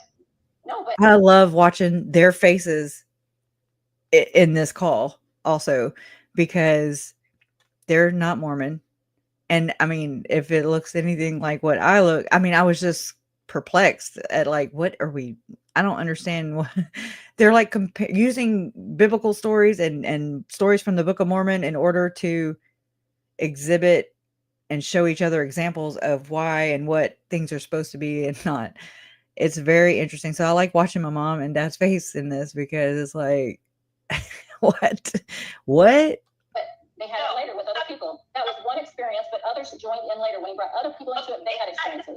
When they left the church. Sorry. Is that in the scriptures? Yes or no? That Joseph was alone when he saw God the Father and Jesus Christ? Yes. Yes, he was alone. He was alone. But he had to open it up first. That's not a pattern at all. Honey, what I'm saying is that after he saw that and other people joined in. Crasher. Oh, yeah. He wasn't alone. Yeah. So I hope that I'm not. Hang on. I feel like I'm sorry. I was behind somehow, and I thought you weren't sharing the screen. And here you are sharing the screen. I wasn't earlier. And I thought, oh heck, I need to tell her. And I was wrong. So I'm terrible at this. I was sharing some Datelines earlier, and maybe that was for the good, maybe because they had maybe struck me. Who knows? Oh my gosh. Okay, yes, Mike Teddy. Trying to out crazy each other for sure. It is so apparent here. I thought she was talking about us for a minute. Okay, I'm gonna get out of here. No, well, maybe. Leave in the comments down below, right? Have I ever talked with your family about when Charles converted to Mormonism? And if so, what did they think at the time? I didn't know that they were Mormon, and I don't recall having any kind of even knowledge about that, or not, it just wasn't a thing. That's why I was like, well, maybe Lori and Charles were just crappy, getting people to join. They were, I'm saying, like, it's like it never came up. It was a non-issue. And I mean, that's interesting. Now, after the fact, my mom was like, because I didn't know if Charles was a priesthood holder or not. I didn't know if he had a temple recommend holder. I know that I have receipts right here on hand, original receipts from Uncle Charles's stuff, that he paid tithing in the amount of $12,000 in a 6-month period of time when they were in Hawaii. I also have Tylee's priesthood blessing, which does not resonate with what Lori is purporting, how Tylee came to her when before she was born, or when she was giving birth, and they met in heaven. And I'm like, well, if you might have stayed in the presence of your body, you might have been able to, focus on birthing your daughter, instead of trying to dissociate all the damn time. Anyways, but that, where was I going with that? I forgot. Just like that. Yeah. Yes. And that is a pattern for sure, because if you listen to Lori and Chad in their jailhouse calls, even that weird one that came out during Chad's trial, where they say something and then they're like, it reminds me of old school mafia, when they know they're being watched, but they're outside, and so they know they're being followed and watched, and the feds are onto them, and they cover their mouth, so that they can't read their lips. That's what it feels like to me. It's very mob-esque. I don't know. This is the weirdest crap I've ever dealt with. Oh, about the Mormon thing, MB. I remember now. But I remember, like, my mom telling me And it still didn't compute because, again, I'm not a Mormon, but I have researched this institution, the practices, the beliefs, the culture, all the people in and around this case, and other things as well. But just to kind of get, what am I dealing with here? Like, that was my whole thing. Like, why are they calling Chad and Lori a cult when they are basically saying the same things? And then just over here, these people are denying them. And, it's like, what? It's frustrating. I'm trying to size up what I'm dealing with in this case, and again, I am of the opinion that, the bottom line at the end of the day, I think that they're very much in line with regular mainstream beliefs, and that's just my opinion. Again, I'm not a professional or expert, but it seems like the only thing that is different is the term zombie. They do this light and dark thing. It's everywhere in the scriptures. Okay. Greater and lesser. That means Old Testament, New Testament, the greater, lesser lights, stars, blah, blah, blah. I mean, it's everywhere. If I could ever just, sit here with you and just scroll around the damn internet, I could show you so many places where this is, but yeah, me too, little brands. Let me go back over here. But yeah, so my mom did say one time that she saw Uncle Charles in his undergarments. and so that didn't compute at that time, but I was like, well, he had to have been a temple recommend holder, like, you wear garments when you start going to the temple, as far as I'm aware. So, and then there's text messages between Lori and Charles where basically Charles is like, you're perverting the gospel. You're just, you know what I'm saying? I hope. I just don't know. I'm kind of running out of juice here, and we need to kind of wrap it up. But there's this part right here, I believe, where this is why Lori is the way she is still today, adhering to this script. There was a witness for them. There was no witness. Anybody's never seen what you've seen or experienced what you've seen. That's your own witness, but nobody knows that. No, God knows it, and I will never deny it. For my soul would be at stake if I did. So you can say that. Right there. That part. And I will never deny it because my soul would be at stake if I did, or something like that. And I will never deny it. For my soul would be at stake if I did. So she has to straight up go with this narrative, because if she does not, her soul would be at stake if she did. Okay. I mean, just kind of take it from here. Put it up first. That's not a pattern at all. Honey, what I'm saying is that after he saw that and other people joined in, they saw the things with him. He wasn't alone. There was a witness for them. There was no witness. Anybody's never seen what you've seen or experienced what you've seen. That's your own witness, but nobody knows that. No, God knows it, and I will never deny it. For my soul would be at stake if I did. So you can say this happened to me now, but if I say it, then I am accountable. You didn't witness it, but I did. But your behaviors is not, okay, I understand that's what you believe you saw, but this is the thing, as I see, is that your behavior is not one of somebody saying Christ. Your behavior. What?